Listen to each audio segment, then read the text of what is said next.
good. Hitting the old record button here. Oh, why is that happening? Oh, no, we're good. Okay, we're all right. Hey, we're all right. Here it comes, everyone. Enjoy Core as it happens in real time in 3, 2, 1.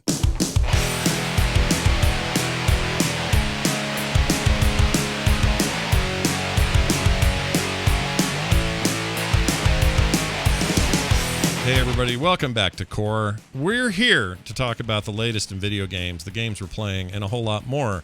I'm Scott Johnson with Bo Schwartz and John Jagger. And before we get going, I brought you guys a little something cool. I can't remember who sent me this. Somebody on Twitter, I think.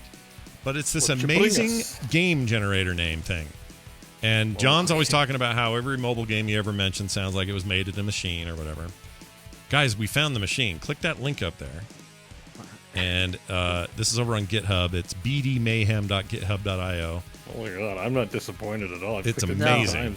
I've clicked it once, and I'm already pretty happy with the results. My very first one. All right. Revenge Mobile Fantasy Manager. So there you go. Revenge Mobile Fantasy Manager. Bo, what'd you get? I got Battle Football Masters Clash. Awesome. I just got Legend King. Let me see if I can get another one. Squad I Mobile. got Commander Luna. Oh, that's not bad. Here's Lord's Eternal Pirate. How about Heroes Guardians Tennis Land? That's pretty good. Yeah.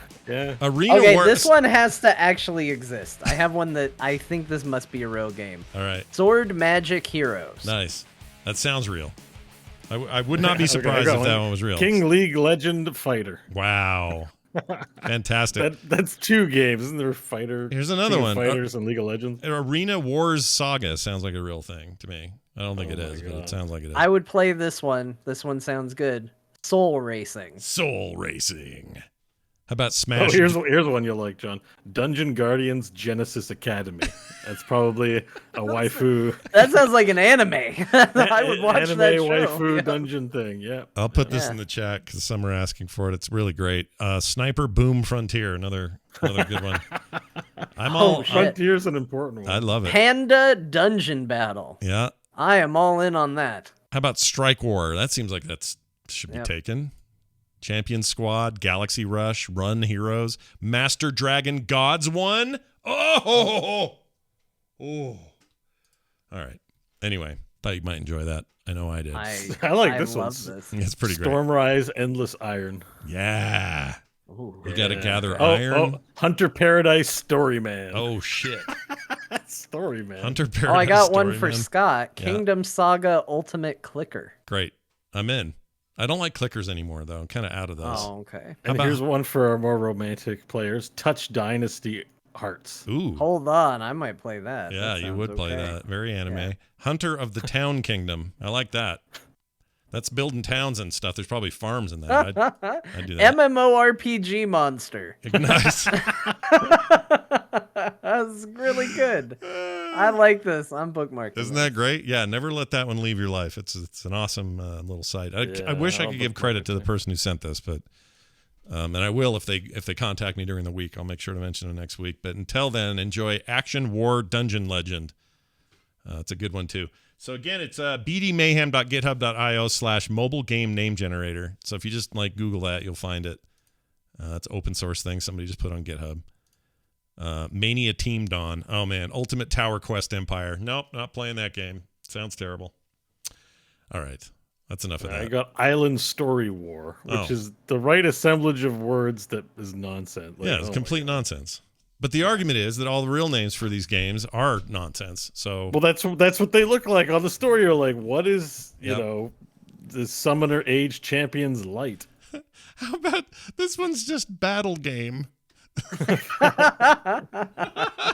And did anyone think to name their game Battle Game? And now they're bonking themselves in the head with their hand, going, "Oh, I should have done it." There's some low effort offering. That's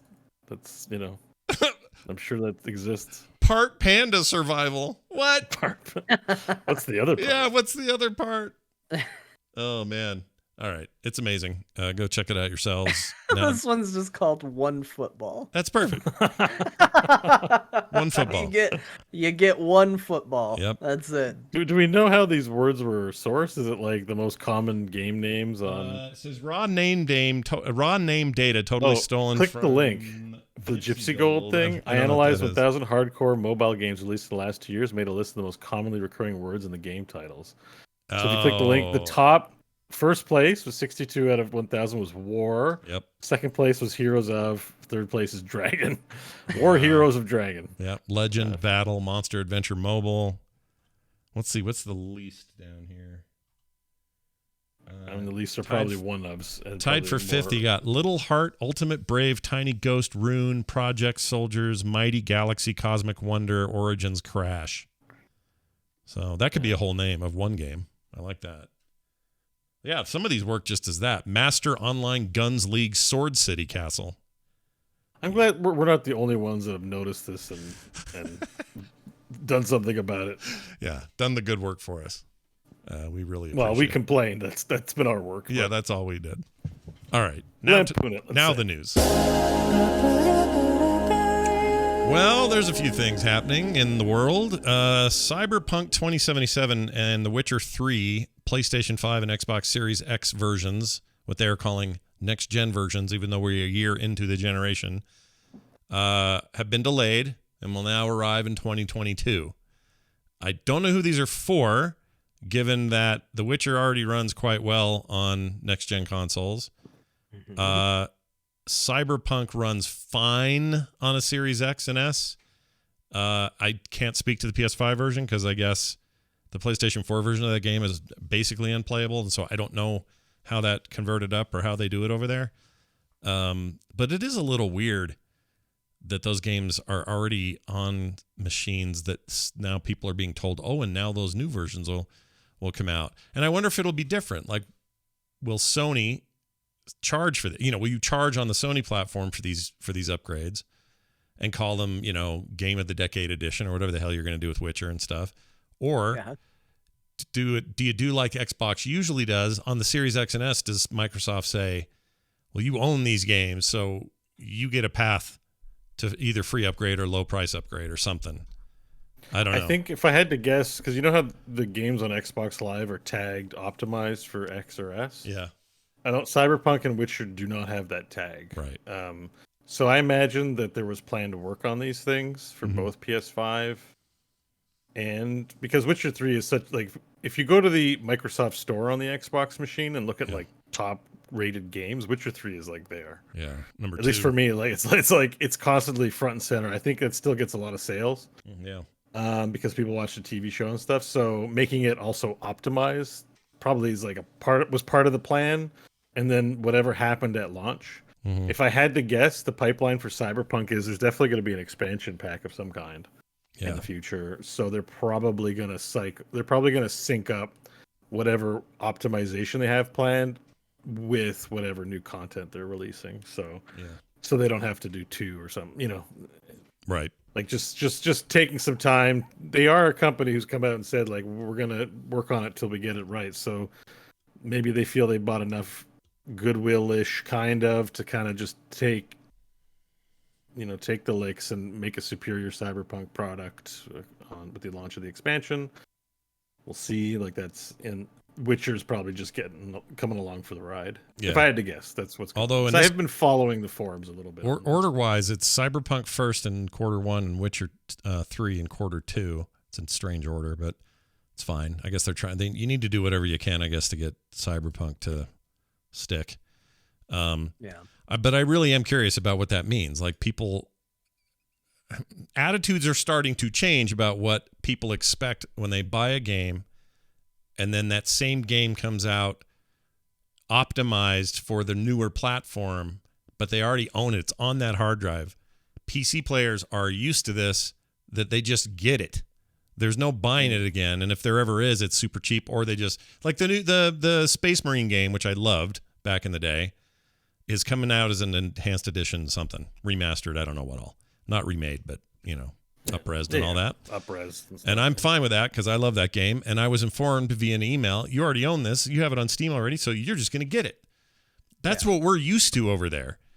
On the consoles, it's a relatively new concept to do that. And Microsoft is pushing that concept to happen probably because they can afford it more to just sort of throw money away on whatever they would have been making otherwise. But Sony's been very hesitant. So I don't know if you people who already own Witcher 3 and you're playing it on your PlayStation 5, if you're going to have to buy it again to get better frame rate, higher res textures, 4K, whatever. Whereas Series S and X might be in line to just get the upgrade. I don't know. Yeah, I would be surprised if you had to buy it again for Xbox. Yeah. I would be surprised if they gave it to you for free for Sony, just because of how history has shown those decisions. Now, I will say, they deserve the criticism they've gotten, but CD Projekt Red has a tendency to be a little more generous when it comes to these sorts of things. Like, they do have a history of it, although their generosity typically is shown to PC audiences, not so much for console. But yeah, I would be surprised if you own Witcher 3 for your Xbox Series X if you had to buy it again to get the enhanced version. That would surprise me. Yeah. I have no idea what's going to happen with the PlayStation because that seems inconsistently all over the place as far as what their policies and thoughts on that are. Well, so if you look at the other part of this, which is the Game Pass ecosystem, includes Witcher 3 right now. Does that continue? And is that version upgraded? They did that with Destiny. They've done that with a bunch of games that got enhanced for the next generation or current generation consoles. And we're still on Game Pass, and it was just as if you were getting an update on a PC game or something. That I don't know. Like, will it still just be the old, not janky, but, previous generation version of Witcher 3 on Game Pass? But if you want the big, shiny, hot newness, you got to go buy it. That's possible. I think this is just going to be like a settings bump, like ray tracing. I don't really think this is going to be like I don't expect this to be like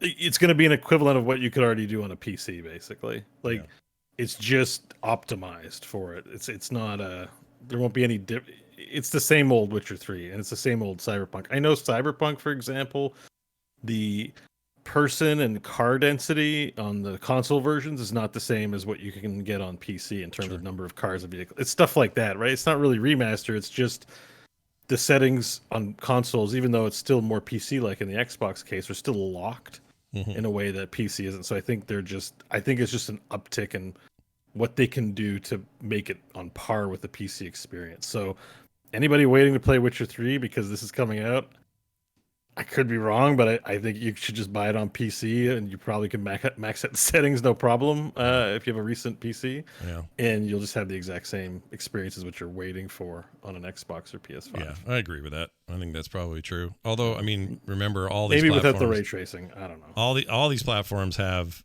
they're all PCs, including PS4, Xbox One, the new consoles. They're all x86 architecture. So it's getting less and less of a convincing argument for the console manufacturers. And I'm not saying they're pushing this argument, or certainly Microsoft's not. But Sony used to be in this mode of like, we've got our emotion chip in there, and that means a million cool things.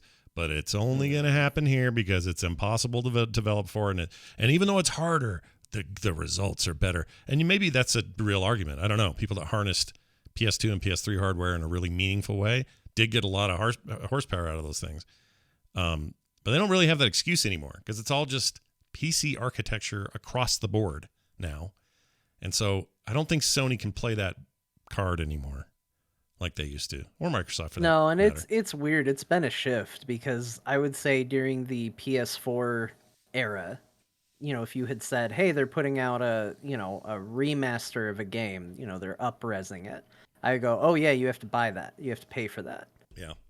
But somewhere in that generation into the current generation, PS5, Xbox Series X, my philosophy on that has shifted. And now when I hear somebody say, oh yeah, you bought that game for PS4, but if you want the PS5, that's a different version. You have to buy it. And I go, what? Yeah. That doesn't make any sense. Even though it did a generation ago, it just shows how much our thought process on games and how they work shift. Yeah. I mean, now we're getting to the point where I'm like, wait, I have to buy the game?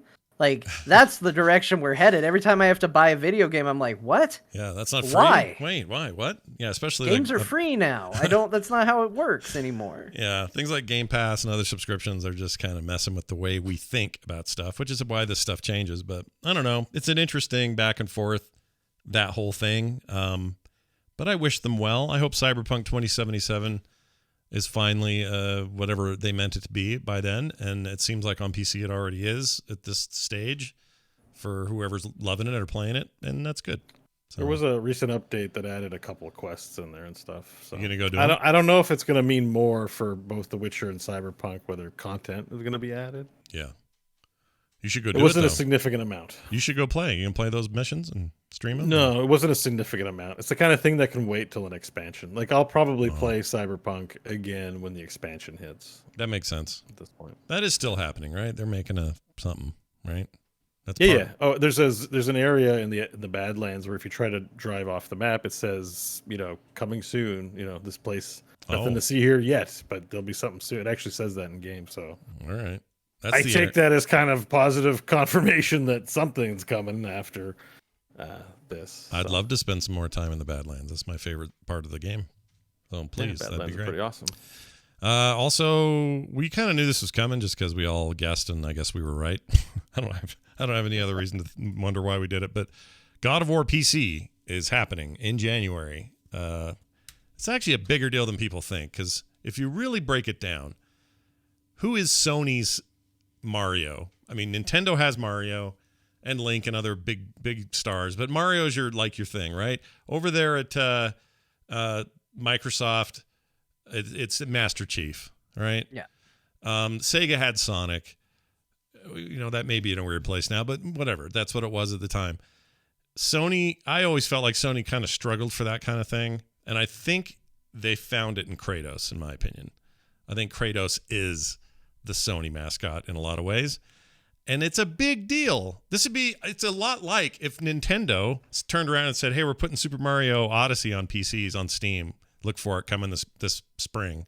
We'd all lose our shit, but what? Are you kidding? I don't think Kratos gets that honor until you get Kratos Golf and Kratos Party in there. Wait, I think Kratos has been in a golf game. He might have been. Oh, then maybe he does. I don't know. I mean, it Alloy wasn't is called in Kratos Golf, but I'm pretty sure Kratos appeared in a golf game. I know he's in fighting games, a couple of them. Yeah, he's popped up here and there. Yeah. I agree though. Sony has multiple kind of shitty mascots. Yeah. Kratos being one of them. I'd say Nathan Drake is one of them. Yeah.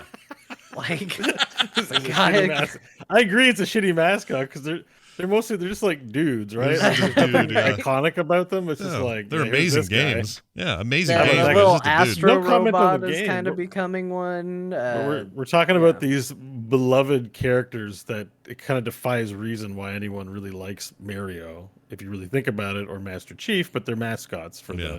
the company and they get for used good in or a ill. lot of stuff. And I just feel like Sony's constantly trading them in because were we talking about Alloy being their mascot? Oh a few yeah, weeks Aloy ago? was in everything Or Aloy? recently. And they were dumping her in that game you played. What's it called?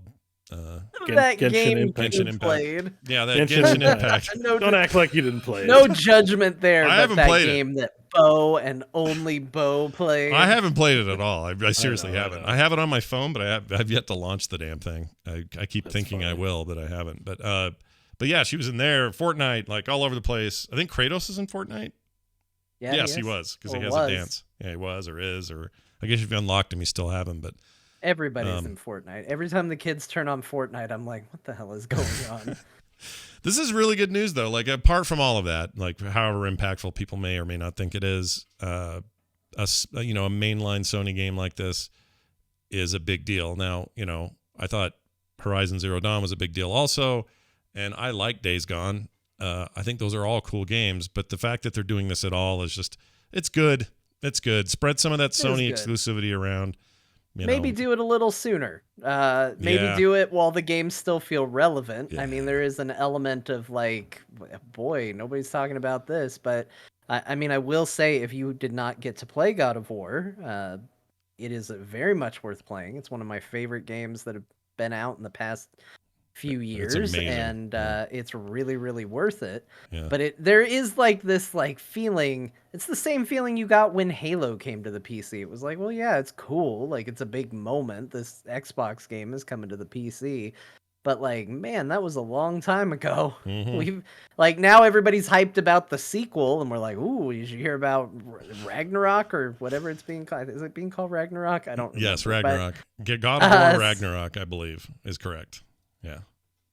So it's just one of these things where it's like, okay, well, I kind of feel like we've moved on. That's how I felt about Days Gone. I was like, oh, I never played this. I kind of heard it was a bit of a sleeper hit. Mhm. Maybe I should try it. And then I just got that. I guess the only thing I can compare it to is what you say about like consoles when a new console gets announced and you're like, I don't want to play the old console. I get that same feeling. I'm like, yeah, that game might be good, but that game is old. Like, I'm going to go play Chrono Trigger, but that game is old. Yeah. And by old, like 2017, 2018. But that's the problem is that these are all pre-pandemic games, and for some reason that feels longer. So saying God of War is coming is cool, but it does seem like 1,000 years ago a little bit. I don't know. I might get it there. So, 60 frames per second, it'll be, one would assume, whatever your resolution you can support. Like, there's a lot of reasons to be excited about that, especially if you didn't play it. So if you didn't play it before, hot damn, now's your time.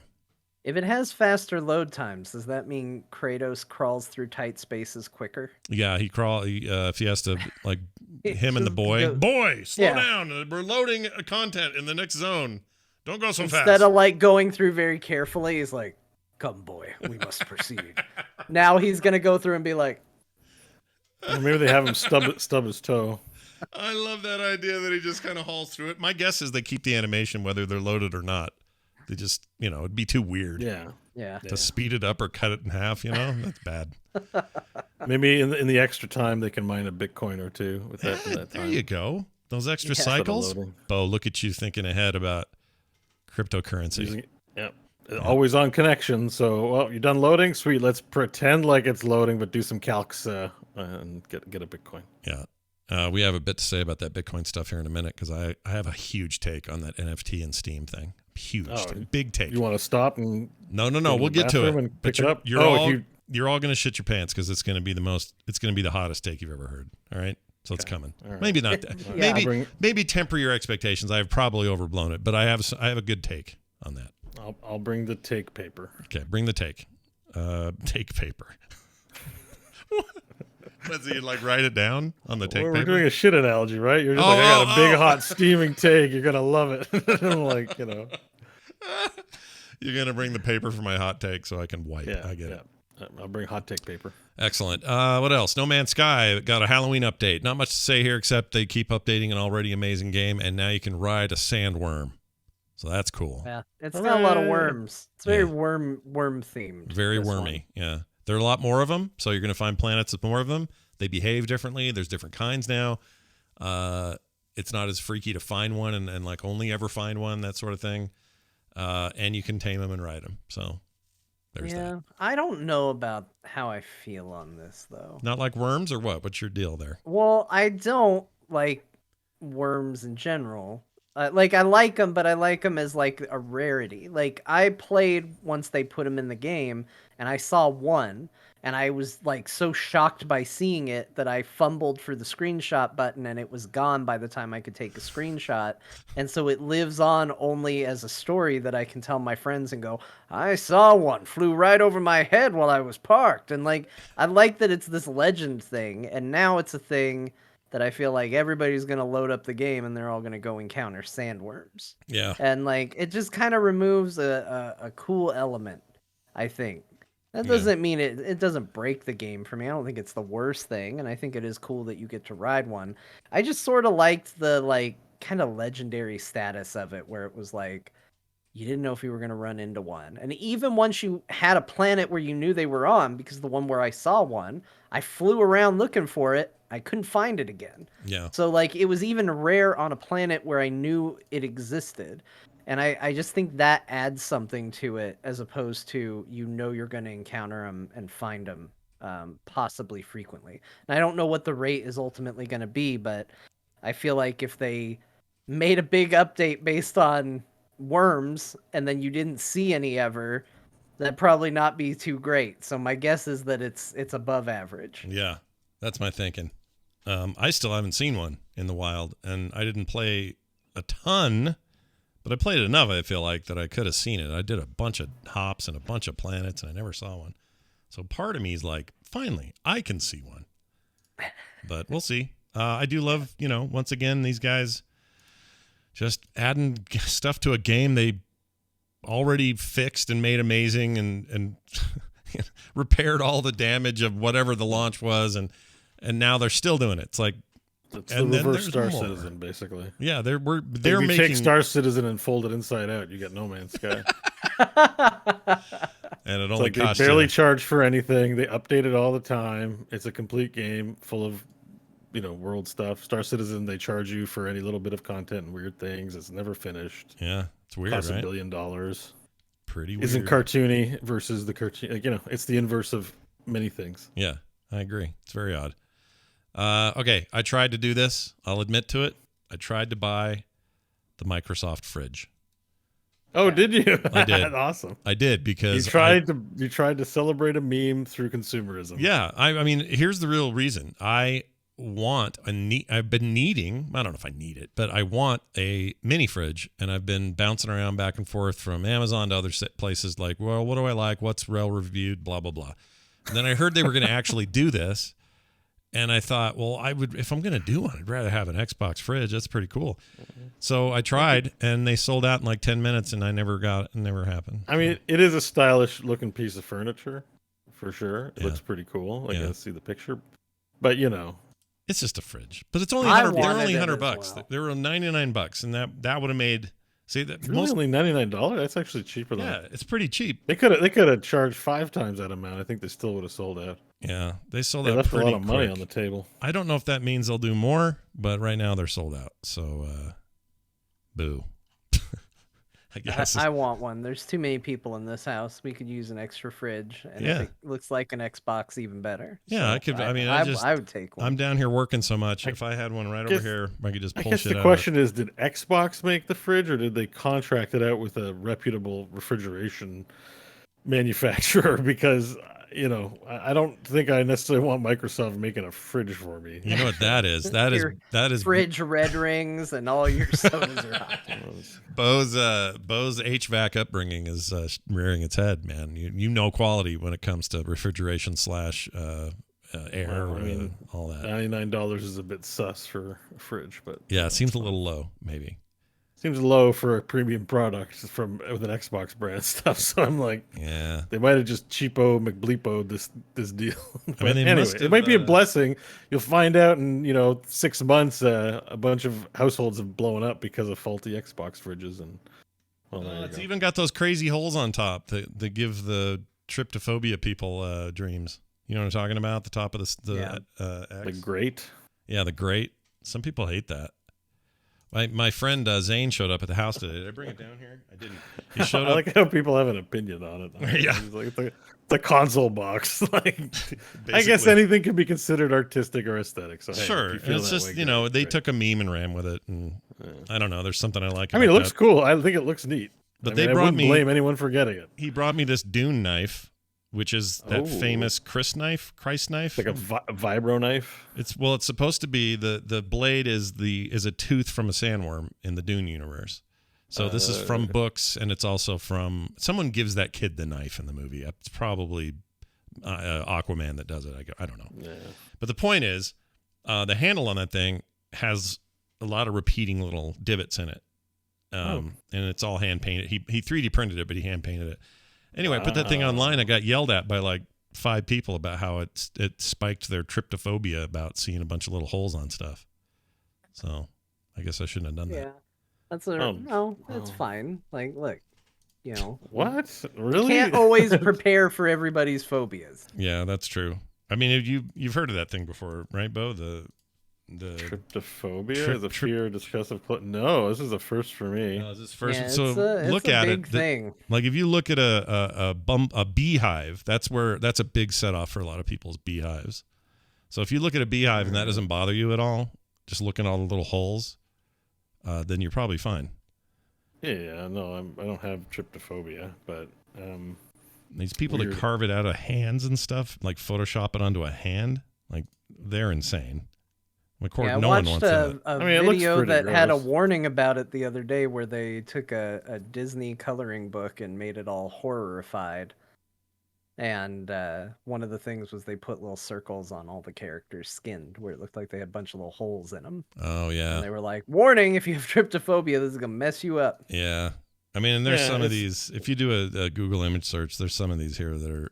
I don't like the hand ones much, but they're all fake. They're just makeup. But there's like natural formations of coral. There's rocks, stones. Even like a close up of a strawberry will set somebody off because of all those little seeds.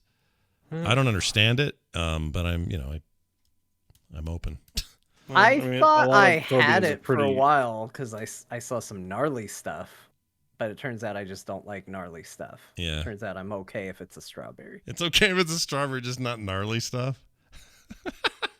Yeah. I have my son's old girlfriend. This a long time ago.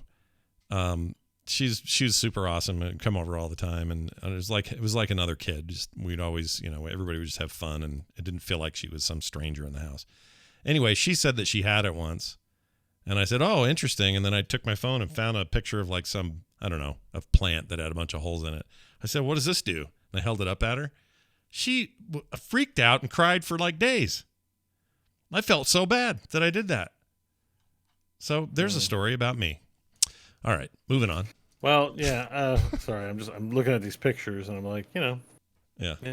I guess phobias are not really rational. As an arachnophobic, I have really no reason to be scared of a tiny little spider, but I just feel the fear. So Yeah. Now, if you saw one of those things where a bunch of holes were there, and then a bunch of spiders came out of each hole at you, now you're combining the phobias, and you might end up with both, right?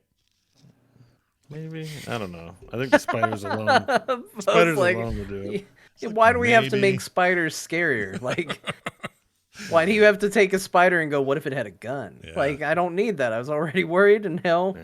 Like didn't make the it actual worse. arachnophobia movie was a rough ride for me. I saw it and I was 10 or so, maybe in my teenage years, something like that.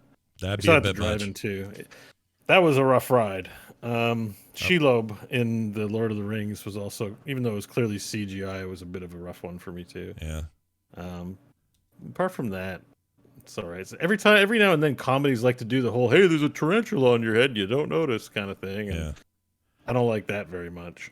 Do you like that? But- Do you like those apps where it looks like there's a spider crawling out of your mouth and wrapping around your head? It's fake, but it's just a camera trick. Have you seen that?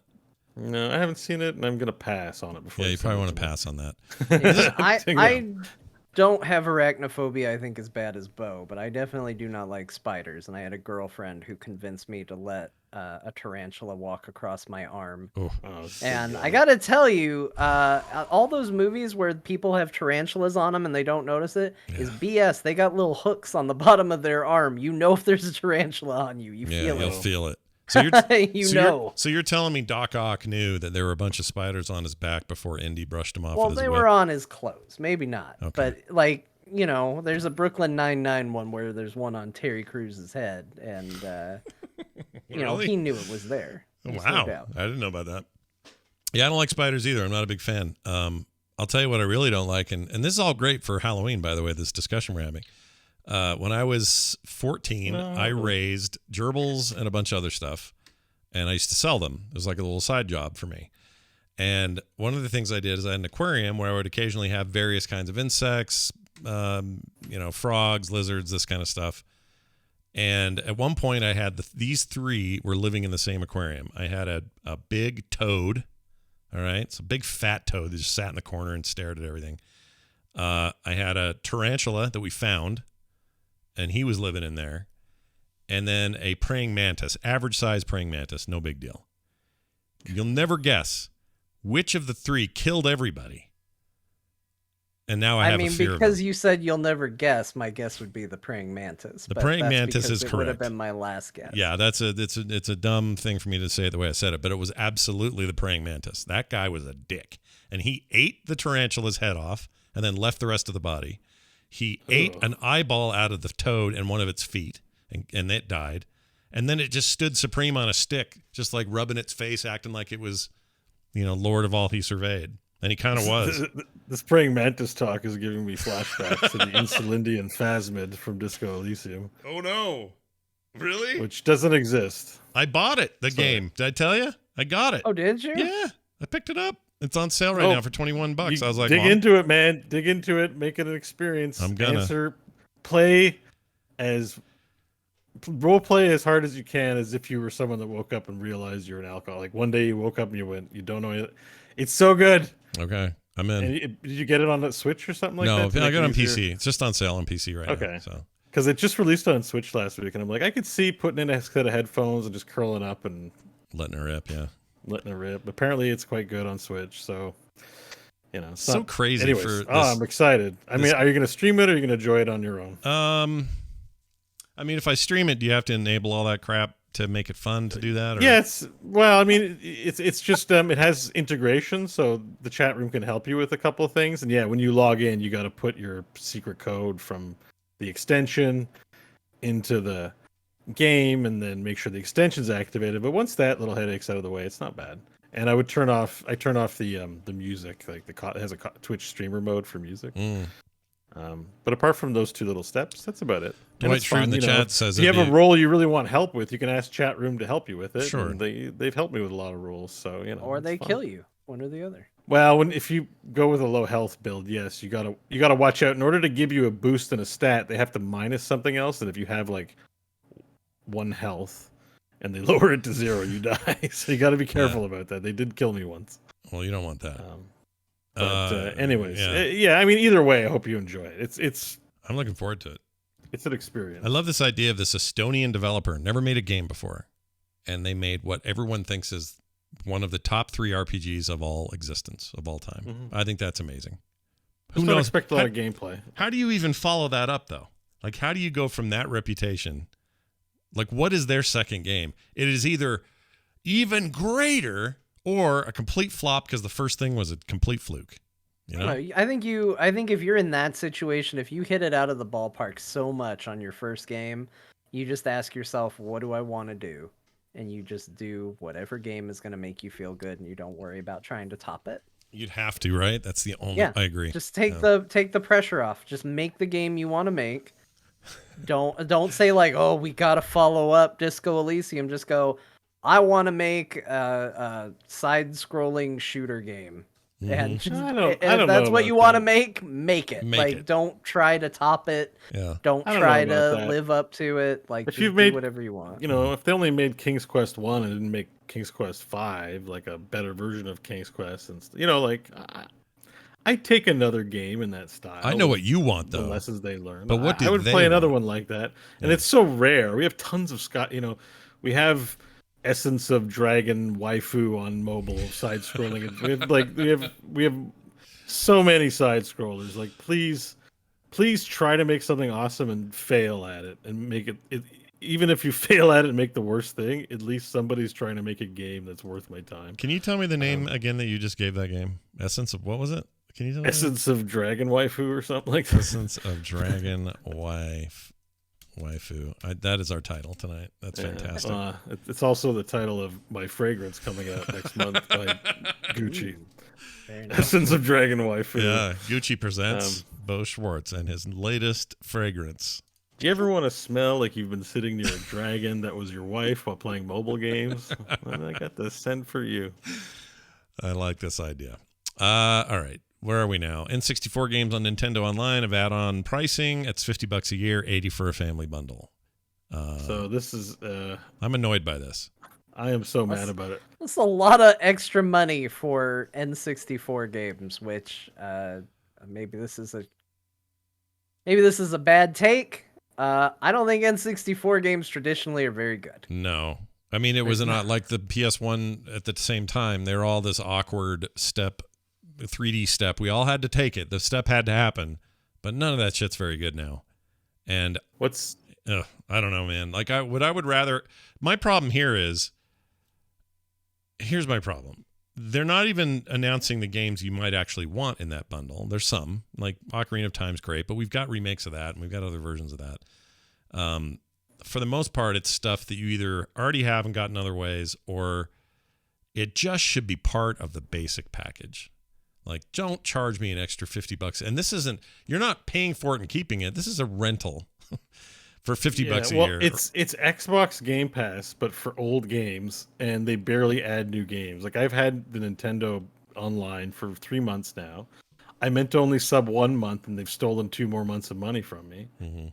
And they've added no new games, and there's barely any selection on that front. And they're going to do the same thing with N64. Like, it should just be the same price, and they're adding some new games on it. Like, yeah, this is a big time sucker deal. Like, shame on Nintendo for putting so little effort into like this excuse for giving them money. Like, yeah, it's bad. I think it's bad. It's it's not, it doesn't make me want to. It once again, it just reminds me that Nintendo was, and has always, or was, and always will be bad at this part of the business. They're not good at it. They want to, and credit to them for never discounting anything. And by that, I don't mean that, we don't deserve discounts. What I mean is they've figured out a way to make their stuff so premium that you're never going to pay a discount for a Nintendo developed Mario game. You're never going to pay less for a Zelda game. They don't go on sale. They hold their value like crazy. And if you have physical versions of those games, you can eBay them for way more than you should rightly be able to for any other kind of games. Everything else loses its value like overnight, not Nintendo games. So, they've got this special thing. And then on the other side of it, they're just shitty at this part. They're bad at online. They're bad at value online. Like, their store blows. Like, friend codes. It's all shit.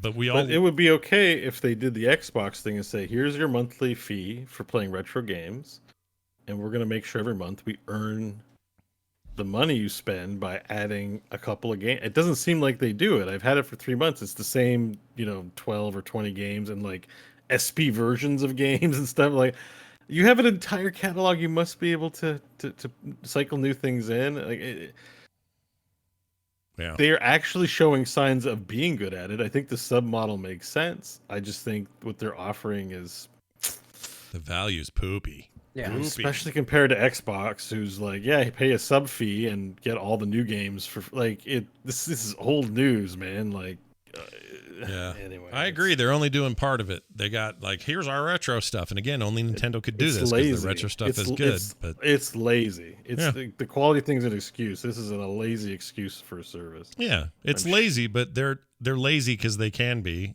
Because, well, honestly, like if there's a chance for the Steam Deck to do some real damage here, it's this.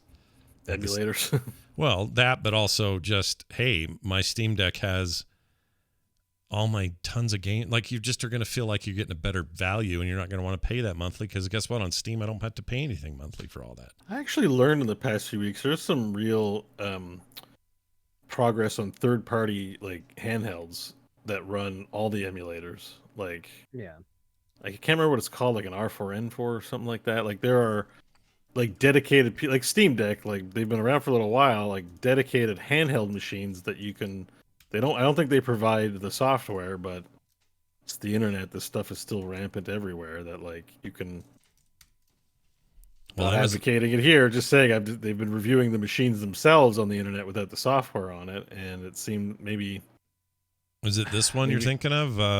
Let's see, RG351M. Yeah, something like that. There's a couple of them. There's a market now for third-party handhelds where you install your own emulators, ROMs, and all that. For a variety of, you can put your NES, GBA, GB, 3D, like you can get all kinds of stuff. You could probably even put 64 and GameCube. Like, it probably runs a lot of stuff in this day and age. Oh yeah, look at this. This thing will do. Sorry, let me read these. ND5, N64, Dreamcast, PlayStation Portable, PlayStation 1, PlayStation 2, Neo Geo Pocket, GBA, GBC, GameCube, Game Gear, MSX, PC Engine, all these.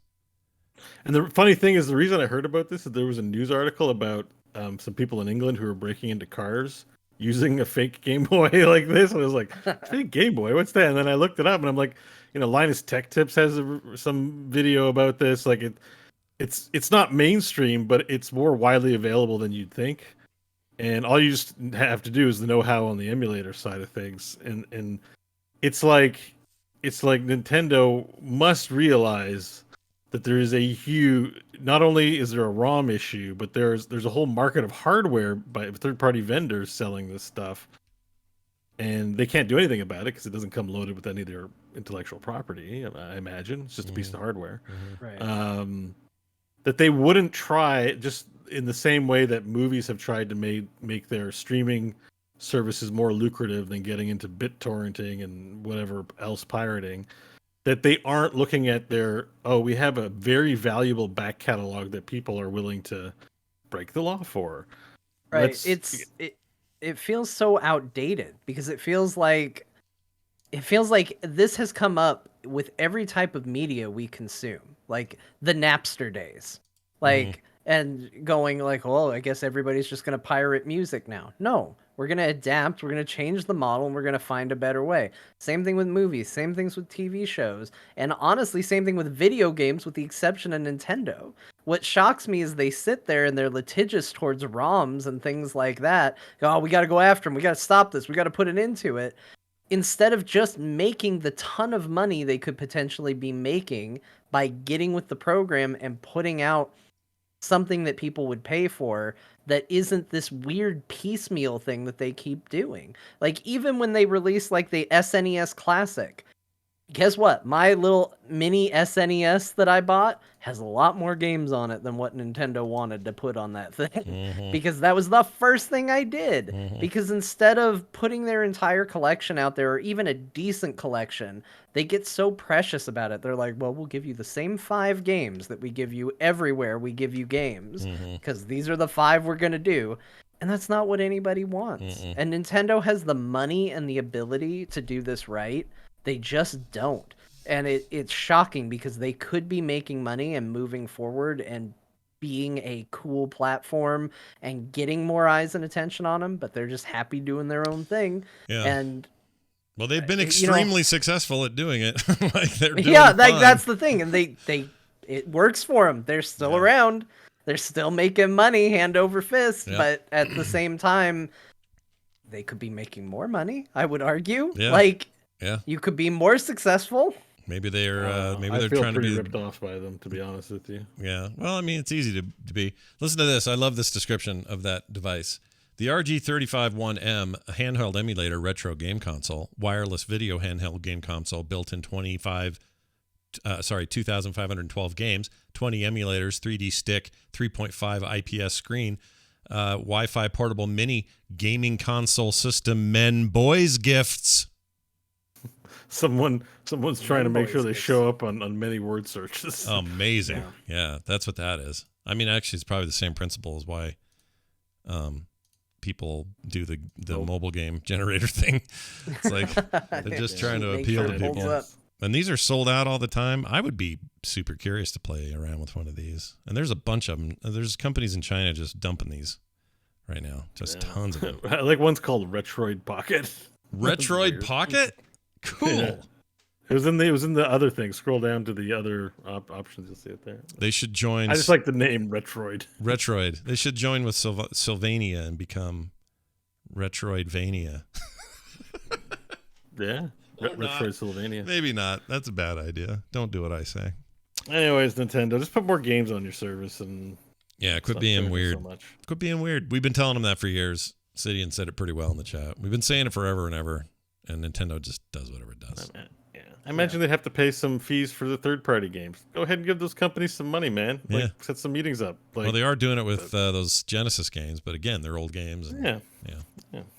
And that's another thing. If you could just go back in time, like I would love to go back in time and just tell myself, dress up like some, buddy I wouldn't know, and just say, Scott, just so you know, while you're sitting there playing your Genesis and complaining about how Nintendo sucks or whatever, Nintendo will one day sell Genesis, or they'll make you pay a fee to play Genesis games on Nintendo hardware. And I wouldn't believe it. It'd be like, what? Get out of here, you weirdo stranger. All right, hot take time. Steam bans NFTs and blockchain games. Not really. They didn't say we ban them. They say we're not doing them for now. We'll see how it goes. But it's kind of an effective ban. Epic says they'll allow it. However, Epic has a whole list caveats for that sound more like Epic's just saying it because it's the opposite of what Steam is saying. There's a lot to this that we won't get into. We had a huge breakdown of it on the Daily Tech News Show this week with Tom Merritt. Got really into the weeds on it. Here's my hot take. Yeah. NFTs in video games. It might be my favorite use of the non-fungible token model. And here's why. Now, there's a lot of caveats here and a lot of problems with it, but here's what I think would be cool. Imagine, if you will, we're in some sort of MMO space. Let's even use one as an example. We'll say Final Fantasy 14 since everyone loves it right now and John humps it every day. Scott knew I wasn't going to listen to this conversation, and he's now found a way to get me I'm pulling you in.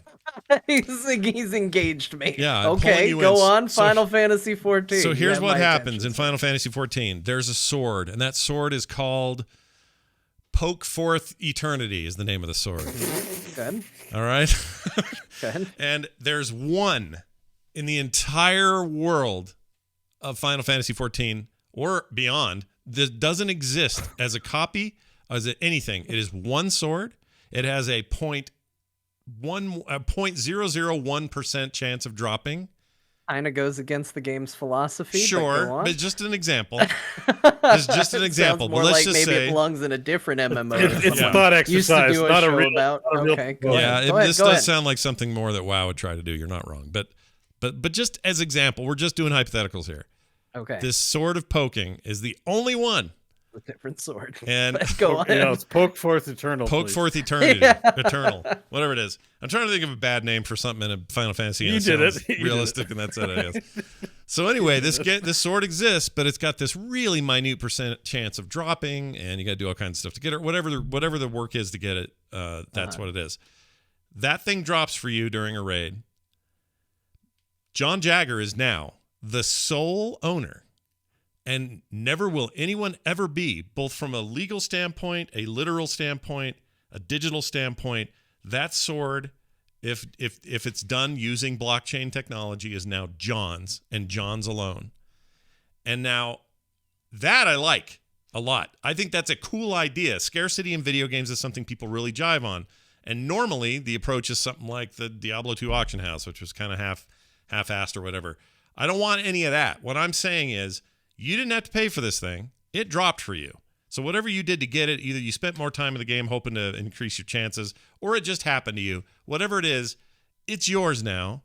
You can't resell it through the game or anywhere else, although black markets show up for stuff like this. But let's for a second say the system isn't designed for you to go, oh, now I can sell it. This is so rare, I'll get 50 grand for it.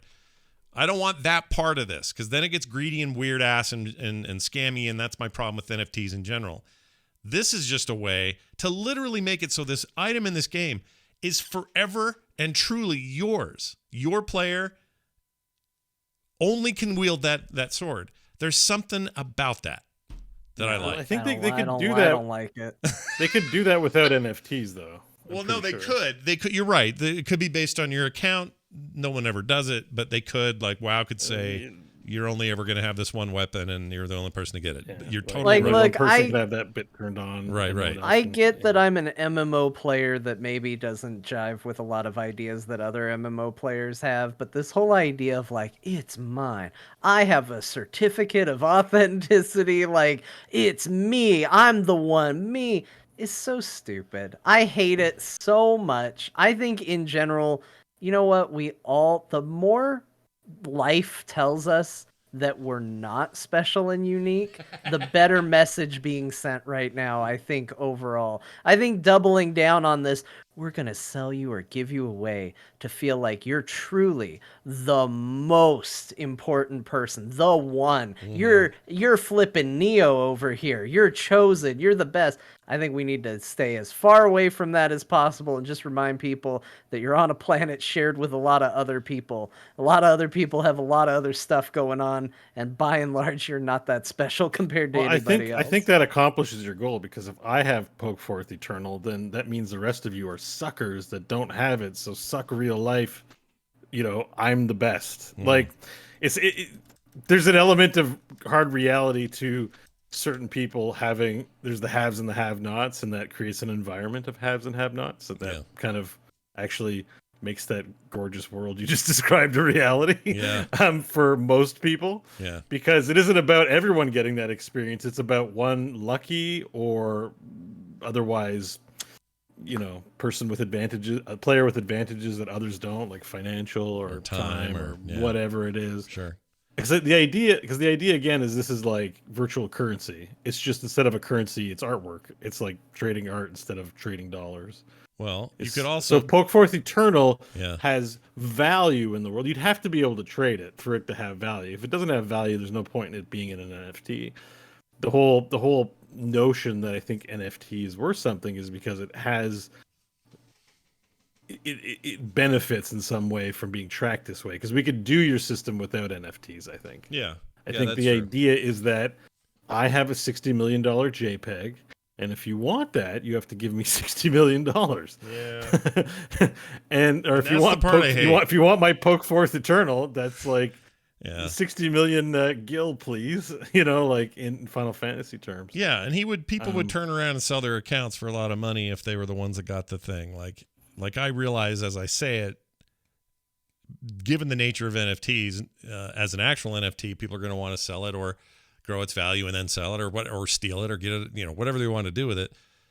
I guess there's just something about MMOs where everyone can have everything that makes the world feel flat and a little less complex. So the thing is, like, the unique items and the tradability is possible without that. Like, I could have Poke Forth Eternal, and the rest of the server could envy me, and maybe they could raid my personal housing and steal it from me, like as part of a gameplay mechanic. But that's all again accomplishable without the NFT. I think the whole point of the NFT is linking into real world value, which sort of brings up Steam's reason for not including it, which was that they don't allow virtual items that have real world value into their games. Yeah. That's why you don't see the casinos on there, because the chips in a casino have a real world value. You can cash them back out and get monies. Right. And they don't host games. And so that's really what the NFT, at the end of the day, no matter what flowery language like people that are into this are giving, it's about things holding real world value. It's real estate, but yeah. No, you're right. In a virtual real estate. And whether it's art or anything else, at the end of the day, the thing that it's trying to solve in this context, at least, is to give it real world value. Yeah, I agree. You're not wrong. You've both made really good points in that direction, and I think you're right. And that's the stuff I don't like about NFTs, because I think it's all it's scammy and shitty. But I like the idea of uniqueness, and I like the idea of real uniqueness, but not at the expense of, I think where you would see it have the most likely use case scenario is online TCGs that have trading, specifically MitGo, Magic the Gathering Online, not the arena game, but on Magic the Gathering Online you get tickets, which tickets are used to buy entry fees into tournaments or to buy packs online. You can go to the store. I don't know if this is still true, but for the longest time, since like the 90s, you could log in and go get tickets. And the other thing you could do with tickets is you could message people and trade cards, and you could give them virtual currency. This is way before virtual currencies were a commonplace thing. Give them tickets and trade for 20 tickets for a chase rare. So in a way, that was like one of the earliest online financial systems is Magic the Gathering's online virtual currency system. And they could be cashed out for real world value, because once you collected a full set, they would print you a full set of 1 to 365 whatever checklist cards. So then you could have those cards in reality, and then you could sell them on eBay or wherever. So you could it was a lot of hoops to go through, but there's some high volume traders that were involved in buying up a lot of product and then cashing out for money. And I don't think they got rich doing it, but who knows? But I think it was there was a time when doing this kind of stuff is more for the online hobby of it than it was for the sheer profit, but who knows? Sure. So I could see someone trying to do a true TCG environment where you buy packs and they're NFTs. So you open up your Hearthstone pack, all your cards have NFTs, meaning they're tradable because they're thought to be one of a kind, unique, and thus you can sell your Anduin Rin for $1 or your, Sylvanas Windrunner for 500 Blizz bucks and cash that out for real money in some way. Right. That's where I would see it being used, and I think that is where it's being used. Like I know there's a virtual horse racing thing where you can buy the horses that race and then trade the horses and then breed them and modify them and increase their value within the gameplay mechanics. Like there are ongoing experiments with NFTs and gameplay that exist now that I haven't tried, but they're happening. Well, here's a funny thing. It's kind of hilarious because Epic says this, that we're open to it, and they say that in light of the fact that their founder, I can't think of his name all of a sudden, Tim Sweeney. Tim Sweeney. There's a tweet out there where he says, "We don't think we're going to do anything with NFTs. They're too scammy. The technology around it and the companies around it are all a little bit weird, and also they're scammy." I mean, he's basically just saying, look, they're too scammy. We're not doing this. But they say that. And then they said, well, the one thing we couldn't do is we couldn't allow cryptocurrency to be used at all in the store, which made me go, well, that's the only way you get NFTs right now. That's it. You can't take $5 and go, here's $5. You got to do all that transactional stuff. And they would have to do it. So by them saying that, they're effectively banning NFTs, at least the way NFTs are today and for the foreseeable future. So I'm annoyed with their response.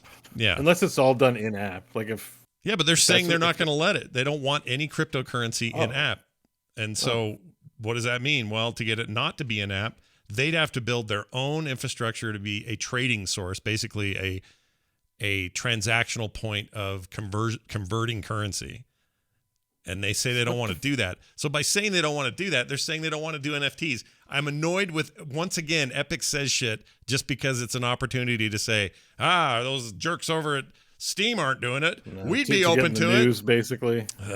Annoys me. Yeah. And I don't even to me, the only reason them. why you would put up with the headache of having NFTs in something you're hosting is because you're getting a cut, right? Right. Like 3% off every transaction goes to Epic, Yeah. And we may see an age if NFTs become mainstream in some way. We may see an age where something like that exists. No, if they do, Steam will be doing it too. Like that's the thing is they'll find a place and they'll figure out a way. And I'm not saying it's all bad. I just at this stage I just don't see the way things are right now. It's too Wild Westy and weird. It's weird right now. Yeah, it's a lot of rich people. Weird. It's a lot of rich people trading in mist and smoke. Yeah. I don't like it. All right. Well, that's the end of that. Well, that was a good hot take. It was nice, big, and steamy. Left a big mess. Yep, I enjoyed it very much. I needed 3 squares. Then more. And we got 2. Pokeforth Eternal. I'll have to come up with a item. This is one of the best named swords in the history of sword names. Ziggurat in the chat says, "Stop NFTs and start selling blue light protection." What, like these glasses? That's what these are. I wonder if that's it. We getting too much blue light? Is that what's going on? Yeah. Yeah, like, they're all pyramid. Why not? Sorry, what? What'd you say, John? I just said, why not? Like, it feels like cryptocurrency, NFTs, like, I feel like there's a group of internet Illuminati that get together every now and then, and they're like, what creative internet tech solution can we come up with to try and bilk people out of their money right now? And like, okay, well, let's go with cryptocurrency. Let's just go all in and get as many people with that as we can. Okay, that's dying out. All right, well, let's do this NFT thing. Yeah, like it doesn't like I could end up eating these words. It could take off, sure. Something will eventually, but it just feels like the flavor of the day for a way to try to get people's money right now.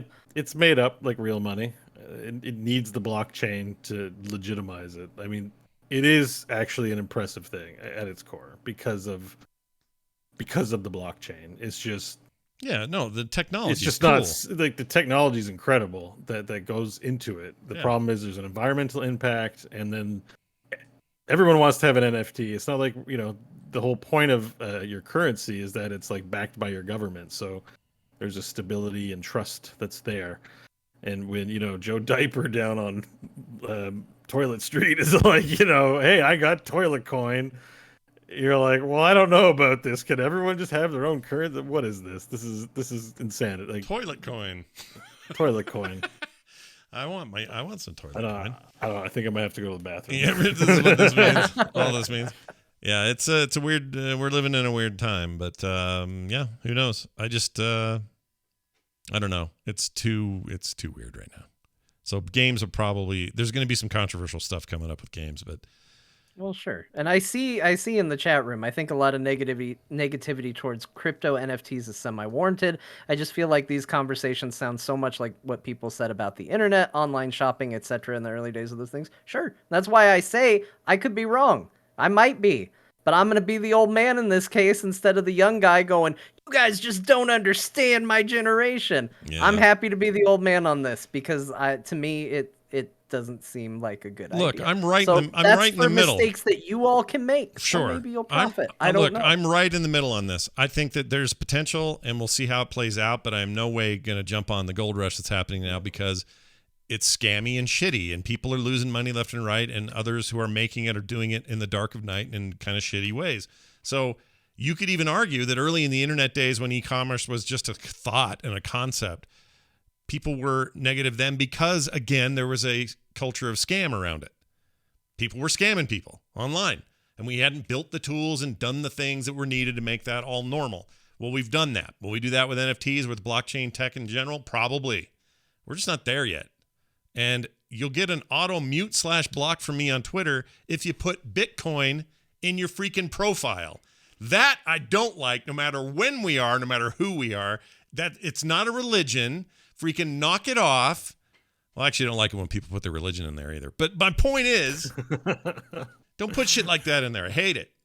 Hate it. Just makes me think you're going to go, yo, bro, hey, bro, check it out, bro. And I don't want to talk to you. I don't want to talk to bros of any kind.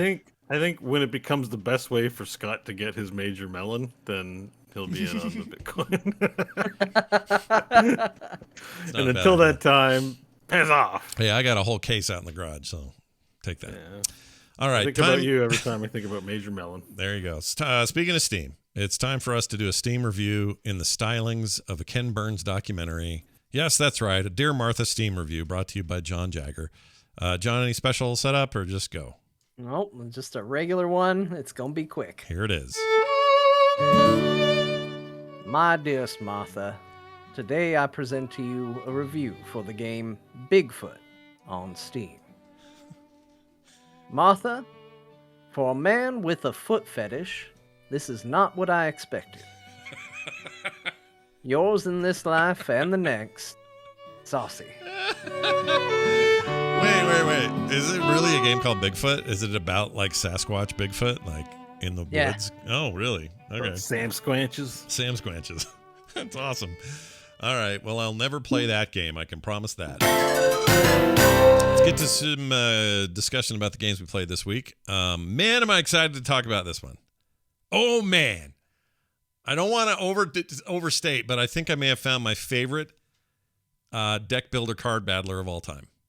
Well, good that you're not overstating. Yeah, I really do. I really do. I look, the reviews echo what I'm about to tell you. Devolver Digital usually doesn't, make crap, so my ears always perk up when I hear they're publishing something. And I saw a video for this and went, "What in the hell is this thing?" I don't even know how to describe it. It's called Inscription, and it is so cool, you guys. Okay. So this is one of those games that somehow magically meshes a style and multiple styles and tones into one presentation and does it expertly. I don't know what to even compare it to. Like, some of it's shitty PlayStation 1 era looking. Some of it's like pre-rendered looking. Some of it's full motion video looking. Some of it's very nice 3D looking. I really don't know how to describe it visually. It's really something beyond anything you've ever seen and is just a delight to look at. All right, so at its core, it's a deck builder. This deck builder, for some reason, is played in an attic up in some attic somewhere, and it's all dark and scary in there, and the guy that's making you play the game and try to get further every time is some kind of weird ghoul who just is just in the darkness. His eyes are all wacky and strange. The game is very creepy and weird, but not in a scary way, just kind of like a little unsettling.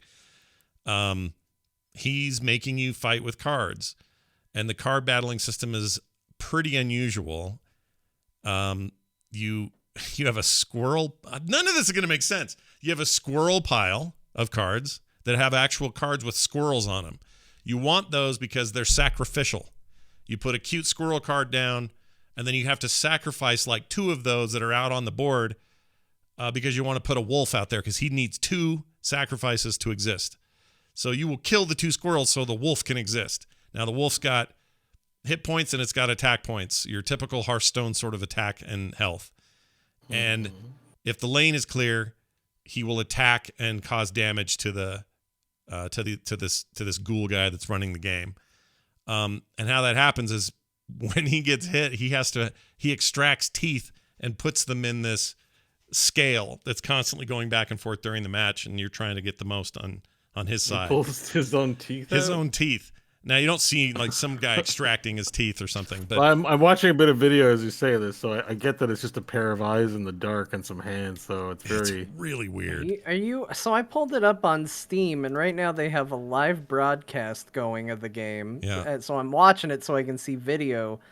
I feel like I need to point out that it's the person who's streaming this game is just wearing a skull mask, and it's just a floating skull playing this game, and I kind of feel like I'm having a fever dream right now. Yeah, it's a little weird.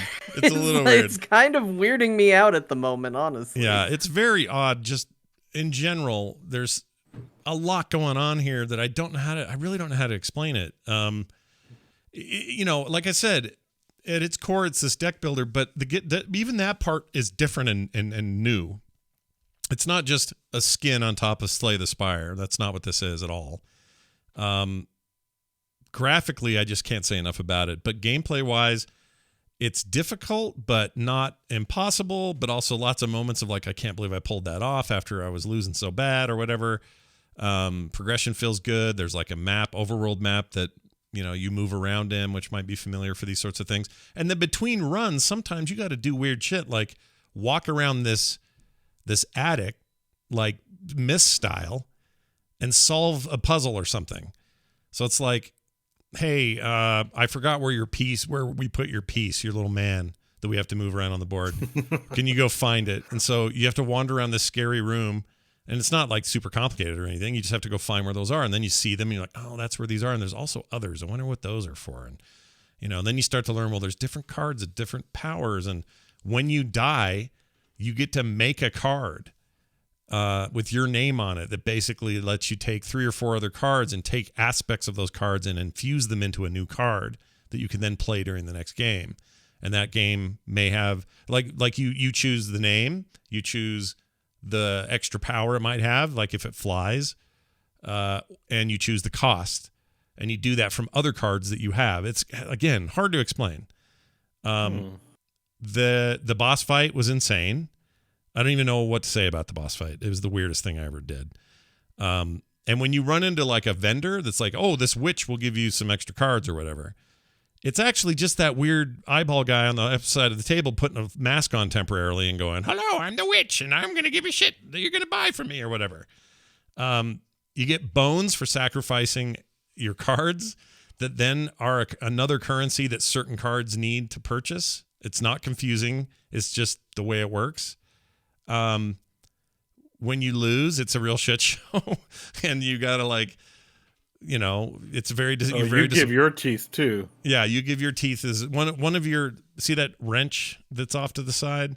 Think of it as a what do you call it? Like a tooth pulling device. Well, yes, but but in the game, like mechanically, it's used as like a way to put a little more weight on your side or on his side. And so you pull a tooth out and throw it on the scale, and it kind of F's him up for a couple of turns. But it is your tooth. Then there's these puzzles. There's this like clock on the wall. I don't know what it does yet. You can move the hands around, but I don't know what I'm unlocking, and there's no way to know. So the other side of the room has a safe, and in that safe is something, but I haven't gotten to go in there yet. These things unlock as you get further in the game. I assume those other pieces will be playable that you can see in there. There's shit going on outside, but the door doesn't open. Like, it's one of the strangest things I've ever played. But all the hooks are there if you like those kinds of progressions. And then just doing it in this whole new way, it feels like I don't know, how often do you feel like you're playing something totally new and unique? It's pretty rare. I guess they put a lot of ceremony on the external, like the bracketing of the actual core gameplay, right? Oh, so, yeah. you have a solitaire game. It's got its own unique mechanics. Sounds like it's interesting, but then they've put like a lot of effort into the gaminess of the experience between games. Because I imagine, so I'm watching like three different video streams. You get up and you're around the house. Yeah. I guess like in StarCraft, how you might go to a place and click on some things before going to the next mission. Like Kinda you like get a that. cutscene, you talk some stuff. Like Yeah. there's this element of narrative and experience between the games. Yeah, there's this part. I'm gonna wishlist it. It looks pretty interesting. It's I gotta really say. Yeah, this thing looks cool. It's It's really neat. lo-fi, so it's a little rough on the when you look at it from an advertising standpoint, it's like, well, the cards look. Oh, but when you play it though, it's so maybe works. it's a lot of fun. Yeah, the style, that's that low res stuff they're doing, like low poly here, weird high res here, crusty looking stuff. It's all on purpose, and it's all very cool. Like I honestly don't have a single bad thing to say about this game. I'm so impressed with it, and I didn't expect to be. It was kind of a fluke. I just thought, well, I'm just going to try this out, see what we get. And what I got was one of the most unique things I've ever put my mouse to. It's really something else. So anyway, find out why overwhelmingly positive reviews, what they might mean for you, everybody. It's like, what, $18, $17 on sale right now for launch? Something like that. Yeah. Inscription with a Y. I'm going to check this game out. This seems cool. It's very, very cool. Oh, there's the Prospector. Oh, my gosh. Look at You sold me on it, Scott. You sold me. It's and you guys will probably just murder it compared to me because I don't think I'm very good, but I am really enjoying it. And anyway, it's very good. Inscription is the game, and I'll probably talk more on Boop about it because it's very much indie and will fit right in there very nicely. I also played a bunch more Everspace 2. Talked about that last week. That game is freelancer basically, and I'm loving it. I'm gonna keep playing that. And then the thing that I was going to tell you guys is kind of weird. I reset my farm in Farm Together. And you remember Farm Together, John, a long time ago? Yeah. Uh-huh. How can we forget the halcyon days of Farm Together? That's right. Now, I used to think I had a lot of money in that game. I have like $8 million in it. And it's good. That is a good amount of money. But I know people. There have been some farms I've visited where the guy's got like $242 billion in farm money. Those people are insane. But anyway, I decided just for fun, the game has a mode where you can go reset the farm. You basically refund everything back to whatever you've spent and whatever money you already have. So whatever money you've earned plus anything you've ever spent, all resources are refunded and the place is cleared of everything. So you just start over with a flat, empty space. It keeps unlocked any spaces you've unlocked, but it's all unlocked again, and none of your farms or none of your shit's there. And you just kind of start over, and I did that. So that's all I was going to say about that. Yeah. So you get to keep all of your purchases, or yes, the currency. For everything purchases. You've unlocked, all the currencies you currently own or have spent are refunded to you, and you've unlocked all your stuff. It's actually kind of cool. It's like that's a very me feature, honestly. I have a real problem with that in games. I have a real let's just start over. Oh, you'd love this. If I go, if I were to log into WoW, which crazy, right? Yeah. And I did the character restore thing, the number of max level characters that I've deleted from the game that are just sitting there that could be restored is very high. Yeah. I have a very delete it, start over. I mean, Final Fantasy is a game where you really only need one character, and I have two. Right. It just have this bad tendency to go, but what if we started fresh? Yeah. So. Well, you'd like this then if you liked farming games to start with, because it is that. It's like, oh, I don't have to. I can just start over, and still have everything. It's not a new game. It's the same game, and I've earned everything already, so I get to keep what I've earned. And I don't know, I just like that about it. But it's the first time I've actually used it. And it is a little weird at first because you're like, man, it's like nuking, the place from orbit because everything's just like boom, gone. But you have all the money you need to start over and all right, now this time I'm going to put all my pigs in this whole zone over here where all the pigs are going to grow. And then the chickens are going to be over here. And then my dog's going to follow me around. People in this video, is this the together part of Farm Together? Yeah, you can co-op. The game has 4-player co-op. Yeah, because actually, I don't like that. I maybe see more these than people that. walking around, and it just makes me upset. Oh yeah, I play on my own. You can lock that out. People don't have to be in there.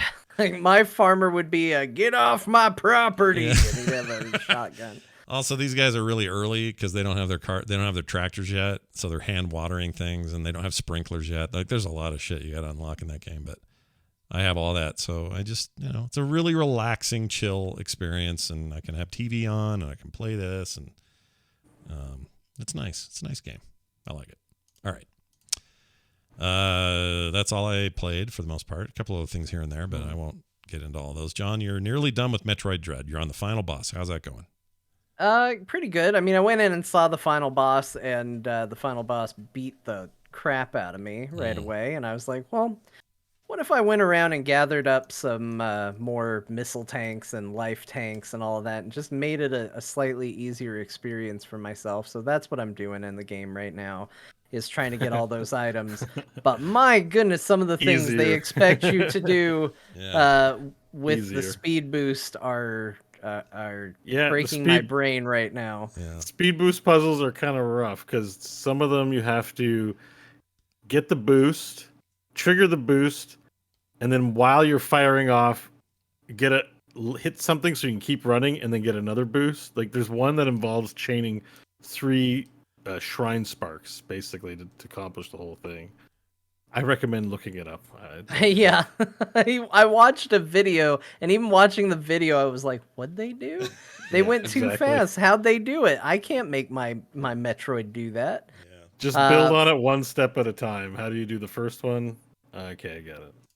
Yeah. And then it took me an hour to try and figure out, when you get the space jump screw attack, it's hard to wall jump because you can wall jump anywhere, right? It's the space jump. So you can still wall jump. You just have to hold the controller into the wall and then tap the B. And then even though you're going the other way, you hold it for a bit. Then there's like a timing to when you got to move the stick to that direction to hold the run as you wall jump off the wall, because you can run fast, hit a wall, and then run fast the other way. Yeah. But you have to understand the timing on the sticks. It took me like an hour to get one of them. It was crazy. Wow. Yeah, and I think that might even be the one I'm on, because I got to this one room, and that's what made me look it up. I was like, this seems impossible. And I looked it up, and I just watched him do 100 things that I didn't understand at all. So, we're going to keep trying on this boss. He definitely seems like he's going to be a real pain in the butt. And even watching Scott showing some gameplay of fighting the final boss. So, it definitely Did you get to seems that like, phase of the final boss? There's the final boss has 4 phases. Just FYI. No, he beat me pretty. I don't think I got to. He has a phase where he's invulnerable, which is what Scott's showing, I think. Oh no! Four You know what? phases. This playthrough is showing that they can use the tracking missiles, which I never even thought of using once in that boss fight. Oh, really? Yeah, And I'm seeing him use the him, tracking missiles, and I'm like, I only use that to solve puzzle doors. I forgot I could have used that in the boss fight. Maybe he seems to be using it during his gold armor phase. I imagine it must be working. Yeah, I assume so. And he super bombed there to clear it off. Yeah, I didn't look up any of these tips. I'm playing through on hard mode right now, and I'm going in and looking at what the optimizations are. Like, I've sequence broke the morph ball, for example, and stuff like that. Who's the Protoss dude that we all love? Artanis? Is that him? Tassadar. This guy looks like Tassadar or Artanis or something. He looks like a. I don't know. He definitely has a getting that Protoss vibe to him for sure. Yeah. Getting a Protoss His name is, what is it? Ravenbeak, I think. Ravenbeak. Yeah, there's two basically NPCs in this game. They're both Chozo, these bird men. One of them's Quiet Robe. Quiet Robe? Yeah, there's Quiet Robe, and I think this guy is Razorbeak. I think Ravenbeak. Ravenbeak. Yeah. All right. Raven, Razor. It's all the same to me. I think Razorbeak is the Transformer. It is. Is it? Yeah. Okay. Well Or done. it has to do with Transformers. Are you It's streaming Razorbeak, Rumble, Savage. You're not streaming that, right? the other one. Because you're like me. You're on a Switch Lite, right? Yeah. So I'm just playing that in the bathroom, basically. Sure. I have found I'm better at video games in the bathroom. This was an interesting discovery, but I'll be sitting in the office playing the game, and I'll be stuck on a boss. I'll be like, hey, this boss can't be beaten. and then have to go to the bathroom. I'm like, well, I'm having fun playing. I'm taking the Switch Lite in with me, and I beat the boss first try as soon as I'm in the bathroom. Wow, weird. Bathroom me is just better at video games, and I don't know why that is, but it's just true. That is an odd thing, but I'm glad it's you who knows that now. Look, I did the work so other people didn't have to. Now you know. If you're stuck on a video game, see if you can play it in the bathroom. You might be better. So this boss doesn't have a health bar. You just have to hope you're getting it done. There's no health bars at all in this game. Okay. You just got to either got another secret way to beat a boss or pound the hell out of him with stuff. I mean, that's very that's Very traditional, old school. Yeah, I like that they're adhering to that stuff. It's fun to watch. Yeah. I haven't played this game yet, but this fight's like a good time. That fight is rough. It has 4 phases. You should play that game. It's a good game. Yeah, I plan on it. Hard. Yeah, I plan on it. I think part of it is my itch has been I don't want something super hard, but so I've been going a lot of turn-based things lately. I don't know why. Yeah. It's getting old. No, I totally get it. I'd say like it's pretty easy until you're trial and erroring on the dread bots, the Emmys, and the bosses. It can feel like you gotta learn, so that part's hard. But like the game stuff is not bad. Yeah. I will say one thing that's interesting that I've noticed playing the game is the amount of times where I've been like feeling like I'm just pounding my head against a boss strategy where I'm like, oh, I just cannot get this pattern down. It's so difficult for me to remember. Jump here, dash here, block here, like I can't get it. That I just go, screw it. I'm going to just power my way through it. And I'm just like, I'll take the hit. I'm going to just keep shooting them. I'll take the hit and just keep shooting them. The amount of times that has worked as a strategy of like, screw mechanics, I'll just shoot, has been a lot. Wow. It's happened probably 3 times in the game where just like, I'm not going to dodge your stuff. I'm going to just shoot you has actually worked fine for me. There's some bosses that definitely won't, but there have been some where it did. Where it just worked. Yeah. And so, oh wow, this guy's boss fight is like 12 minutes, 15 minutes. Yeah, it's a tough boss fight. Like they put a last boss that if you're speedrunning, you really have to know what you're doing, earn it, and all that kind of stuff. Yeah, which is you were saying your argument last week was that's where this game's that's why. Or that's what the long tail will be. They're really competent boss fights. Like they're well designed. It doesn't just like feel like a spam. It feels like they have cool, very different moves. They're timed. They're random. So you just got to know what to do when the thing comes up each time. And as you learn how to overcome them, and then the 4 phases pretty much just varies up his defenses and tactics. Like he flies during phase 3 and 4, or phase 3 flies. So yeah. It's good. He looks like a real dick. I actually thought the sub bosses in the game were really good too. The evolution of those, because it was really nice to see this evolution of these like really strong fighters, but there's technically just regular enemies, right? And them slowly introduce more mechanics. It's like, okay, here's one. Oh, he's got a different phase now. Oh, now you got to fight 2 of them at the same time. Oh, now you got to fight one, but he's got a shield. How do you deal with that? Okay, well, now you got one. He's got a super shield. And you got to use a special move if you want to get rid of the shield like you did on the previous one. Like, I thought that was also really cool, the evolution of those going throughout the game. So it does really cool things. Like, I feel like I harped on little nitpicks I had with the game too much last week. Because by and large, I think this game's are really awesome and really worth playing. Like they do a lot of really good things with it. It's phenomenal. People like it. Oh man, that guy just beat him. All right, I'm not looking anymore. Hey, you're watching the ending. Yeah, just watch it. It's not quite the end. There's a little bit more. There's a bit more. Yeah, you're spoiling the crap out of yourself. I'm not gonna look anymore. All right, John, you also played a board game. I did. So actually, kind of fitting. You got a friend over there. We like their stuff. Yep. Critical Role is just about to do their 3rd campaign starting tonight. And maybe appropriately, but not related, last night for the first time, I played a board game done by them and their organization called Ukatoa. And it's this little kind of like this fun little party game that I played with my wife and the kids. And it's basically you put together a little boat. And you got a bunch of little meeples on there, and a sea serpent is slowly eating the boat and the meeples.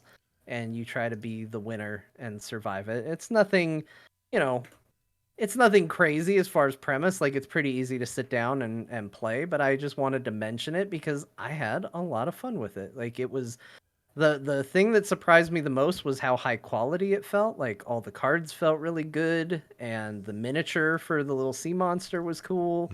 Even the meeples, which, you know, they're meeples. You know, they're little plastic people, and they're nothing great, but even they looked really cool. And had a really good time. The only issue I would say is if you have kids that are prone to kicking their feet or moving, you know, maybe lay those meeples down so that they aren't being knocked over constantly and driving everybody at the table crazy. But otherwise, solid game. I had a lot of fun with it. Makes sense. Sounds like fun. To celebrate, let's hear Liam O'Brien doing Bane here. Speak of the image, and he shall appear. He used to send me these out of nowhere. Let me try this one. I am the Frog Pants Network, and I'm here to fulfill Scott Johnson's destiny. He's really good at it. Oh, this is a good one. I think it's... It smells like farts under this mask. Seriously. A little touch of like retirement Bane too. A little bit. A little hint of Yeah. His Connery's real good though. Listen to this. They should do Wait, hold on. You gotta hear this. I suddenly remembered my Charlemagne. Let my armies be the rocks and the trees and the birds in the sky. I should have sent it to the Marx Brothers. I don't know why he even sends me these things, but they're great. Anyway. That makes me think they should do, since they make so many Batman movies, they should do a geriatric Batman at some point where Batman's 90 and all the villains are 90 and they're all old. You know, it's just like, doesn't this exist? I think that would be good. Like the punches, like 90-year-old Batman punching 90-year-old Bane, like all the broken bones and like hip replacements. Like it would be hardcore. I think it would be amazing. What's Kingdom Come messes around with age a bit with the DC heroes, but I swear I read some comic where it was a resting home for old heroes, but maybe it was an indie or something. Like Michael Douglas is the perfect Michael Douglas in the Batman suit at his age. And have you seen that? What's that? The Stasinski method on Netflix or whatever? Yeah, I know. It's like an old people show, but they're all the perfect age to play geriatric Batman characters. You get Paul Reiser in there. Yeah. Have you seen Paul Reiser? That guy looks crazy. He's old. He's bald. He's portly. He's like, it's fine. It's just that's not the Paul Reiser I remember from the 90s. That's not the Burke screwing everybody over. He'd be a great old Penguin. Yeah, he would be. Did you watch that new trailer and see Colin Farrell as the Penguin? You can't even tell it's him. I saw him. I still can't see Colin Farrell. Didn't know who it was, actually. I was like, what? Right? It looks like, I don't know, a younger De Niro or something, but it's Colin Farrell in there. It's nuts. Impressive. Yeah. I don't know how they pulled that off. I want to make geriatric what would you call it? Geriatric old Batman? Yeah. Older Batman. Wabbit Magic, he has more than a bald cap. There's something going on all over. Yeah. Just slap a bald cap. Yeah, that's not it. You didn't just put on there. Paul Reiser had a bald cap. Oh, Paul Reiser. Oh. The Slewinski Report or whatever that show's called. The Slewinski Report. What's it called? The Steiner Method? Something like that. It's good. I actually enjoyed it quite a bit. It's good. It is very good. Alan Arkin is in it too. Like Alan Arkin, I love super him. Great. And it's Comiskey method. I think Michelle Pfeiffer is in it. Is she in it? I think. I don't know. Is she? She might be. I watched a little bit of it. My parents ended up watching it and loving it. It's really good. It's like it's about getting old and fear of death and dying, but also they're still. They haven't learned their lessons. They're still, miserable in their own ways. It's great. It's perfect. It's got Kaminsky method. That's what it's called. Kaminsky. It's great. Haley Joel Osment's in there. He's he shows up as a jerk. He's a young old in there. I like him popping up in things. He plays weird roles. He popped up in The Boys for a really fun role in that show. Oh. He's got have you seen? I mean, that dude's beard now, man. I see beard people is what I see when I see this beard. Kaminsky Method's good. Also, it's only like 6 episodes a season kind of thing, so it doesn't, it's like Fleabag. Like it's nice, tastes really good, but doesn't overstay its welcome. It's really great for what it is. Yeah. Oh wow, look at that beard. Yeah. Does he still do the voice of Sora for Kingdom Hearts? Oh, I don't know. But if he does, is he gonna do it for the new Smash Brothers character? I don't know. Huh. That's just crazy to me. It is like, crazy. Does he still sound like a little baby boy when he does the voice? I don't know.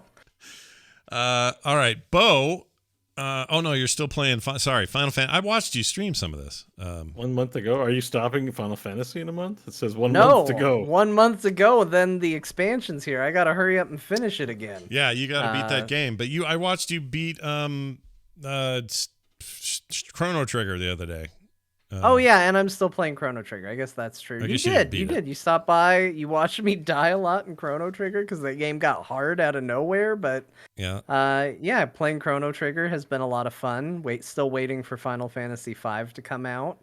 So just been kind of spinning my wheels on Chrono Trigger. But man, that game's still good. Yeah. Chrono Trigger's still an awesome RPG. Some of the elements are like, when I look back on hindsight, I'm like, man, that game was just epic storytelling. And then I remember like, oh yeah, the main hero dies and you bring him back to life because you went to a weird haunted festival and got a doll of him that was an exact replica of his body from a disembodied clown head. Yeah.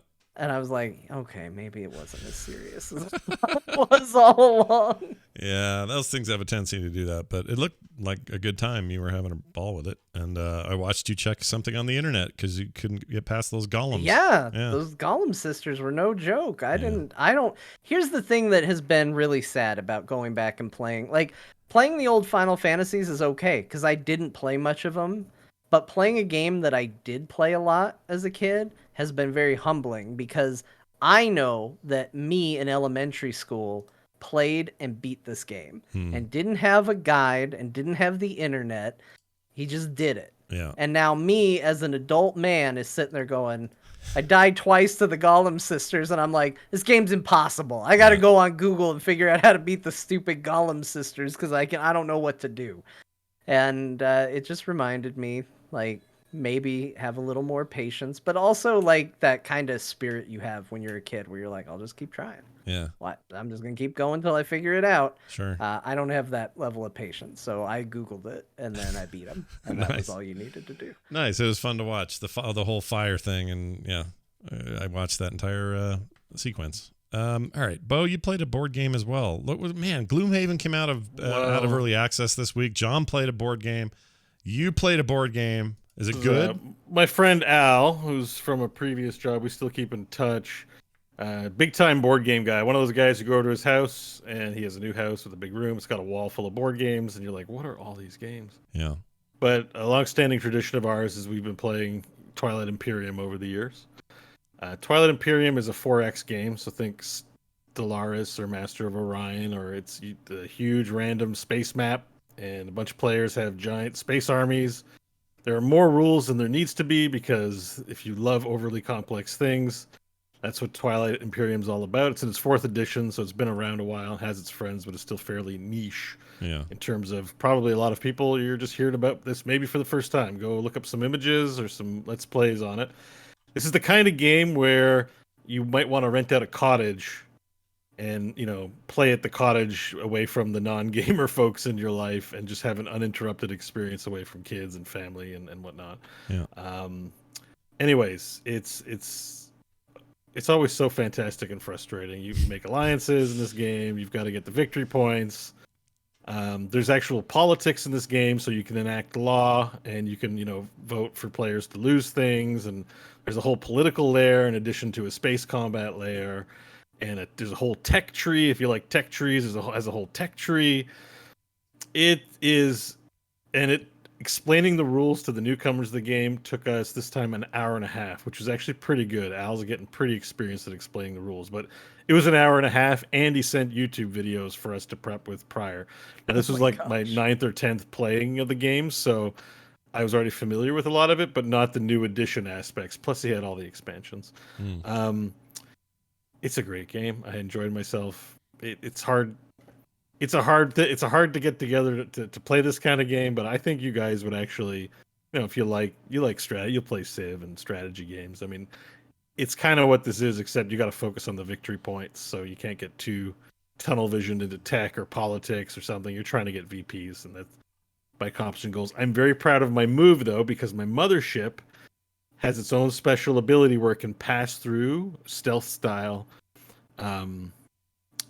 sectors with enemy armies. So anyways, this guy Dennis, his race of beings. He expanded his universe out and left no ships in his home system and no ground troops, because you have to invade planets and also have ground combat on the planets, because you can't just fly to a sector to take over planets. You have to land your armies on the planets and also fight on the planets.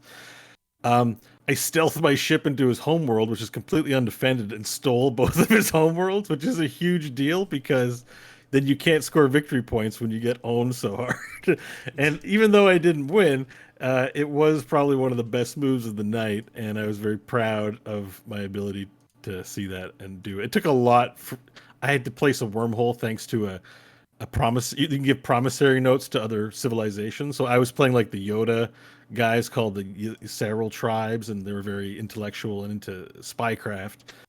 And my neighbor was the universities, a whole race of jelly people that like building universities. And I can't remember what race he was, but I stole his homeworld from him, so it was awesome.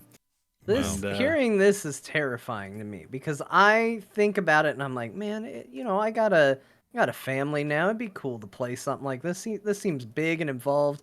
And then I think about how hard it was to explain the rules of Ukatoa, a relatively simple basic game, to everybody, and I go, oh no, this sounds terrifying. You gotta put your bigger brain hat on for this one for sure. But as you play it more, you get better at it. But there's a lot of layers to the strategy.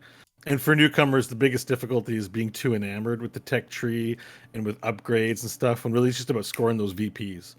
And the game only took 9 hours because the guy who owns the board game won narrowly. There was a few of us right at the edge, but because he knows how to play the game very well, and so once you get all the victory points, the game just comes to a halt, right? Mm-hmm. So 9 hours was actually a pretty good time for this kind of game. Anyway, so that was my Saturday. We completely did that all day Saturday. Oh, wow. That's great, though. Amazing. How fun. Yeah. That's awesome. Yeah. We started at 1:30 p.m. and finished at 2 in the morning. Oh, my Lord. Yeah. That's a lot. Small break for pizza. Pizza and taking a shit. Yeah, but I do still highly recommend Twilight Imperium. It's a great game. On the video game side of things, I've of course been playing hard mode Metroid Dread. Yeah. Not much to say there. I'm gonna try and one-shot kill Kraid soon. I got my morph ball before I'm supposed to. Yeah. It's actually kind of fun trying to find those secret ways where you can make your playthrough more efficient. I'm enjoying it. Also, since I've been playing on Switch again, I before I start Breath of the Wild, which I haven't got to yet, I did log in and I'm starting to play Pokemon Unite games again. Oh, good. There you go. So that's the thing. Are you playing as the squirrel? No, I haven't bought the new characters yet. I've been playing a lot of characters I don't play that much. In particular, I forget now. Longbottom McGee. Anyways, it was one of the Dirt Nickel. It was. Yep. Good Pokemon guess names. There you go. Nickel. No. Which one was it? I can't remember. I mean, I definitely played some Pikachu, but there was another one. I wasn't Mr. Mime. I don't know. Snorlax. Anyways, it wasn't Snorlax either. I think it was. No, I just don't know. Sorry. But anyways, I've been playing that game. Yeah. The big takeaway, the big new game that I actually sort of fell into yesterday. Yeah.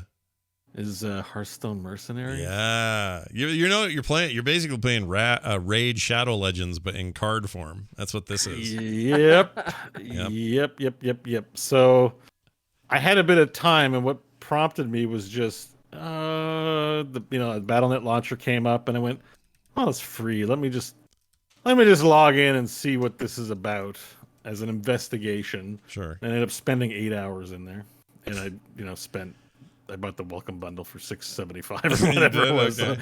Right. I am in $7 now at this point, just because it seemed like good value, and I wanted to get a start. And I did end up getting a legendary Sylvanas Windrunner, Undead Horde Queen. Yeah. It is totally a gacha game, and like what's almost depressing about it is how little. There's a lot of effort put on the Hearthstoniness of it, which is par for the course for Hearthstone. But it's also a little depressing in that, you're moving down a JPEG to get some JPEGs to battle each other. And the mechanics are decently done, I find. And if you like Hearthstone, there's a lot of nods, or it's a lot of familiarity about things in Hearthstone, like taunt and bleed and poison damage and things that like feel really Hearthstone comfortable. But like as a standalone game, it's like there being so many gacha style games where you get heroes, level them up, and it's all just BS. Like this isn't Battlegrounds. No, this isn't like Battlegrounds was kind of like, oh, we could do this in card form and it's fun. And I played a game around of Battlegrounds. It's still a lot of fun. yeah, but it does have those, it does have an addictive. I did play it a lot. It does have the gameplay is fun. mm-hmm. I wouldn't say it's mind-blowingly strategic, but there is a strategy, and you are using your brain to try and figure out how to beat the battles and use the abilities. So there is an element of fun to it. And you get caught in that treadmill of leveling up, right? You just want to you want to unlock the next ability. And the levels are fine. I can kind of play it and level up. The issue is going to be that soon I won't be able to get certain unlocks because it's behind currency, which you only get a small amount for defeating a map or a giant amount for spending money. And that's, there's that middle point. There's that honeymoon phase in any good gacha game where the dings are hot and heavy and you're falling in love with the game. And I haven't reached it yet, I don't think. Yeah. But there's going to be a point where I'm now in the Ding Desert. The Ding Desert. The Ding Desert, and the options are going to be money to relieve the doldrums of the Ding Desert. Yeah, because you could farm it forever, but that's well, it's all based on progress. Yeah, and so like basically as you move maps, the level up gets you need level 13. Like so if I can keep doing new challenges, there's 4 zones and like 10 maps per zone maybe, and then heroic versions. There's lots of content. So if I can keep progressing without having to buy anything, I'm going to keep having fun probably playing it. But as soon as I hit that Ding Desert, I don't know if it's there or not. Like that's sort of what remains to be seen. I will have considered Hearthstone as having done a good job of it if they keep me free of the Ding Desert. But at the same time, they're going to do a bad job of monetizing if there isn't a Ding Desert. Right, so exactly. That balance is hard. So I don't know. I love that Ding and like Desert. You don't need all the cards. Like I feel like a lot of the cards they started me off with have gotten powerful, and I'm still viable in terms of solving. They're puzzles basically. Like It's a combat puzzle. Yeah. Yeah. So you said you had a question about that mode that you wanted. Yeah, I forgot I was going to ask. I played it too a little bit, and I liked it. It and I don't mind those kinds of games. Like we talked last week about how I like that Star Trek one that's on Apple Arcade, mainly because you don't pay anything for it and it's not designed to be gotcha in that way. But I do like it. I like leveling up dudes, and I got Data, and now Data's level like 24, and he's running with my main crew, and there's something about those games that do appeal to me somehow. It's mostly just numbers going up, I guess. Yeah, but I was gonna. I guess you kind of answered it. I was gonna ask about hitting that thing where it's like, well, now I gotta wait forever for anything to happen, and you described it perfectly by calling it the Ding Desert. The Ding Desert. Yeah. It's why you shouldn't start smoking. Like, don't start your first cigarette because then you're in the cigarette forest. It's like you kind of start because you're like, I can start this. This is fun. Then you realize you're like, oh no, I'm going to be paying money to satisfy my poor feeling inside of dissatisfaction. your rare urges. Yeah. So like, it remains to be seen. I guess so. You've played it a bit, so the first. I've cleared the first zone, and I've gotten to Fellwood, which is the second zone, and I've gone back and I got all the I got 3 Murlocs and they synergized and they were low levels. So I went back and redid lower levels because I was doing it with the Murlocs, and leveling's fun. Like I have lots of bounties to do. I know how to get new bounties by going to the mystery spaces and getting new tasks. Yeah. And that's what unlocks your task items. So like so far it's been pleasurable. I'm just waiting for that disappointing grind fest to start, and then I'll be like, well, I should probably stop. But that's when all these games, it's when you either give up or you're a psycho and you spend too much money or whatever. So when you give up, it'll be better than if you were a psycho. So it does feel a little bit like when you look at a game like Inscription, for example, it's like it's the same thing. It's a puzzle-based card game. Yeah. But they put so much they put some work into the overall package experience And like that's what's missing from this. Like even their solo adventures had some voice lines, and we're going to Doom with the Gatling gun Reno Jackson man. Like it feels like there's definitely less like adventure ceremony. Like even Raid Shadow Legends puts a cinematic or two in there, even if it's goofy as all hell. And Genshin Impact, by all stretch of the imagination, is a fully realized, well animated gacha game.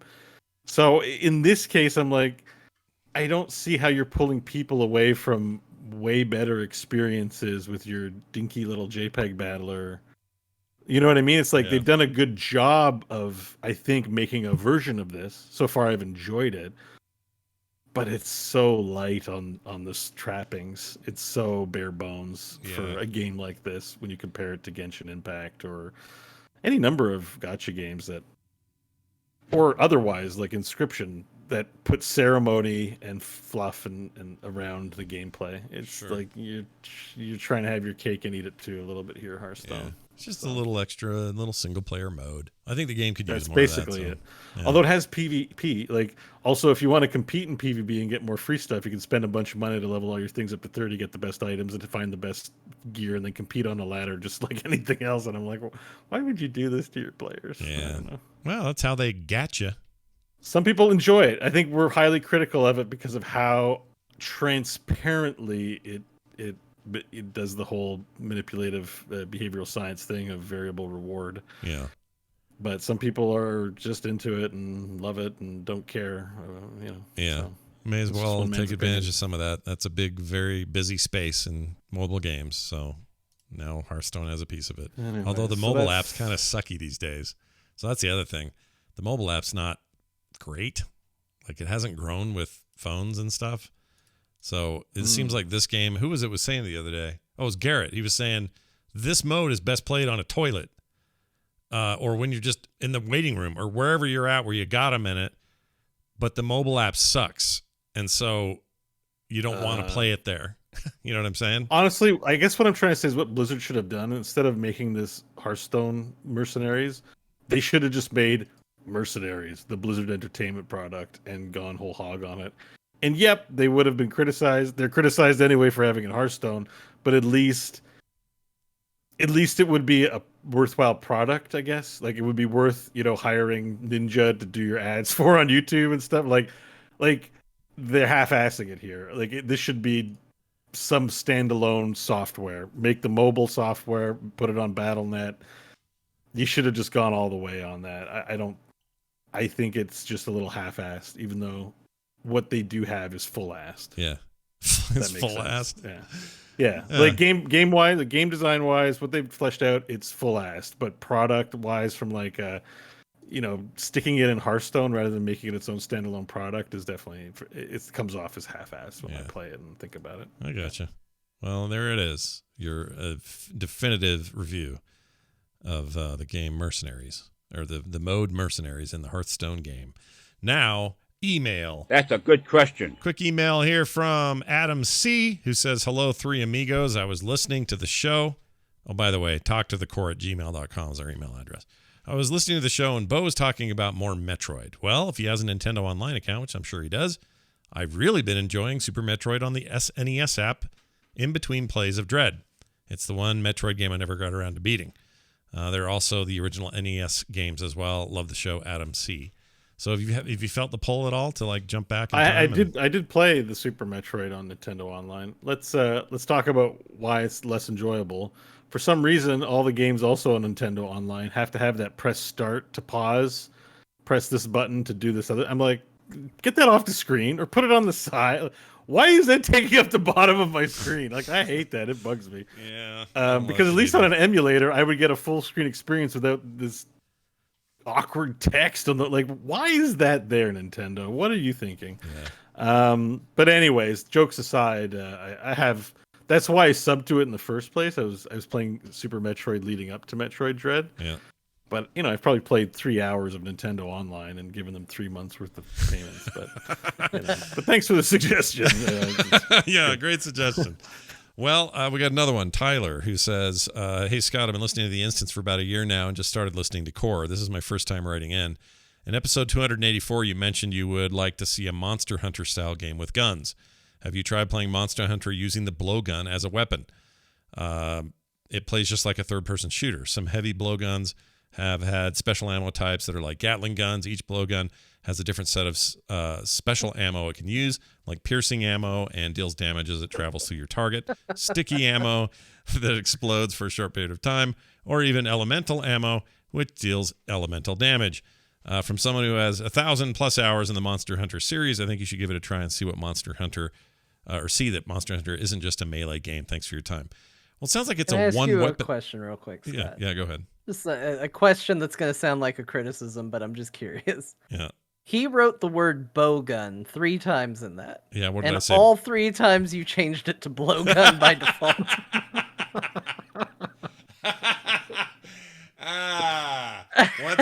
Once I see it, I'm just curious why.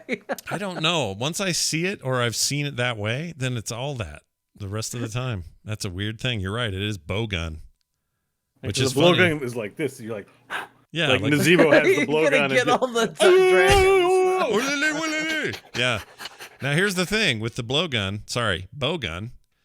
You're basically describing a single weapon, and I don't think the game's got like a ton of variation other than the weapon or the ammo types. So maybe that's enough, but it never feels like I want just nothing but guns in a game like that.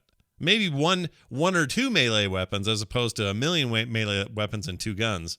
Like I just feel like the balance is not like in a the direction I'd like. third-person Destiny kind of, but with big monsters instead of Yes. the shooter thing. Basically, Destiny's gameplay would be amazing in a Monster Hunter style game.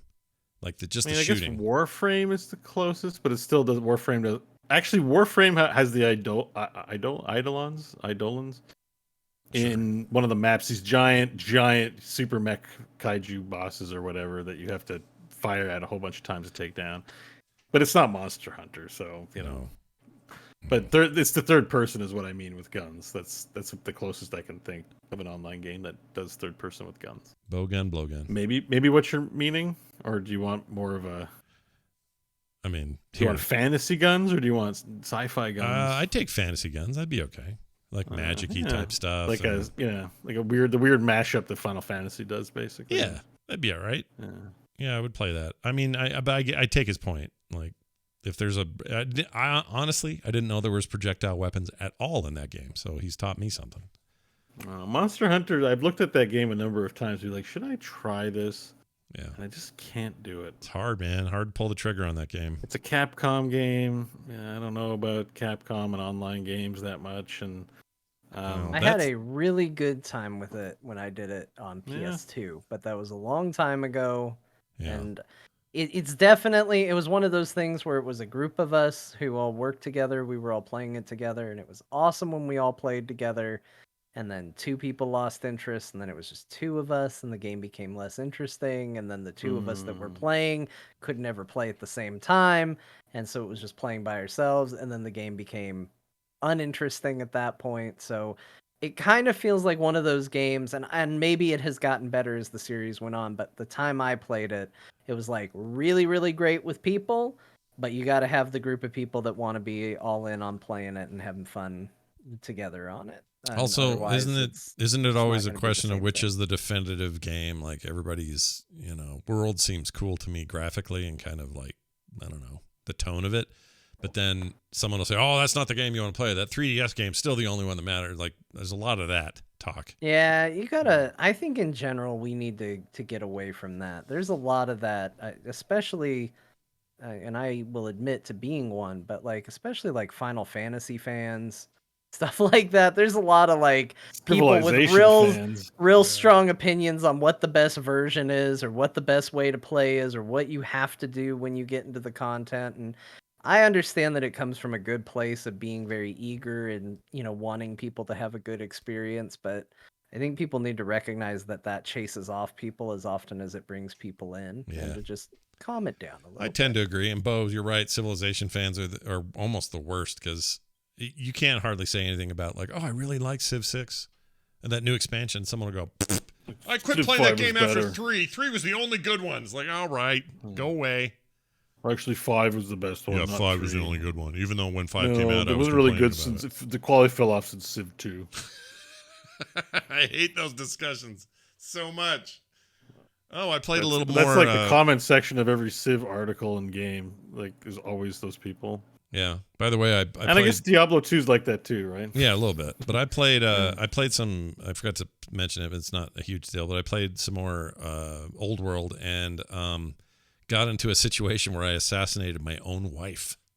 So that was cool. Yeah. In Old World? Yeah, because Old World's that. Oh yeah. Civ Crusader. Did you think Kings he was kinda- talking about the MMO, Bo? Yeah. I was like, you can Damn kill it. your wife in New World? Damn it! Those names of those two games. Damn it! They're too close to each other. Anyway, that No, game.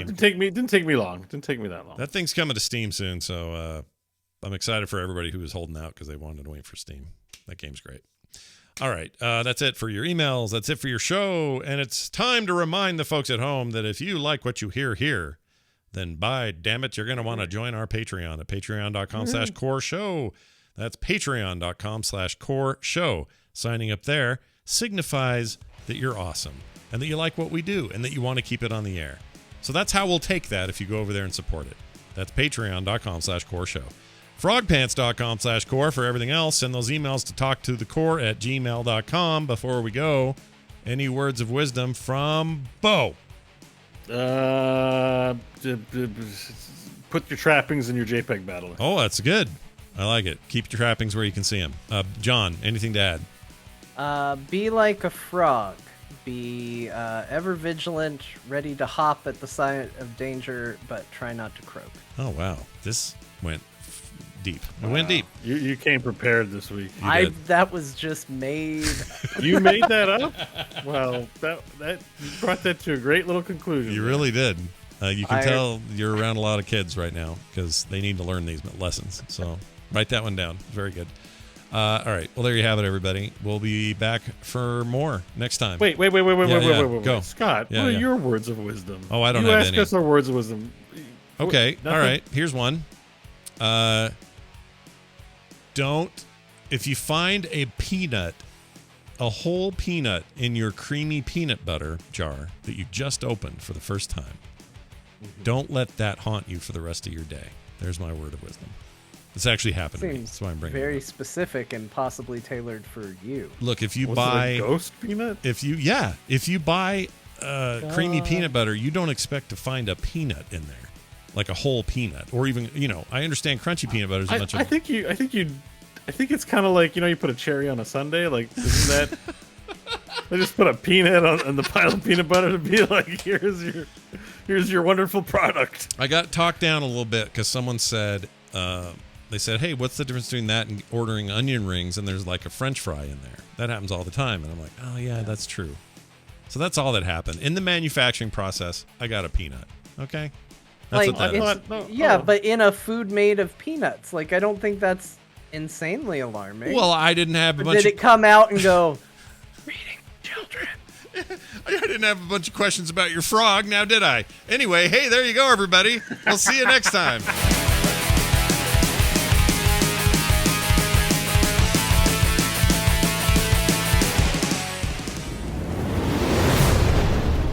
This show is part of the Frog Pants Network. Yes. Get more at frogpants.com.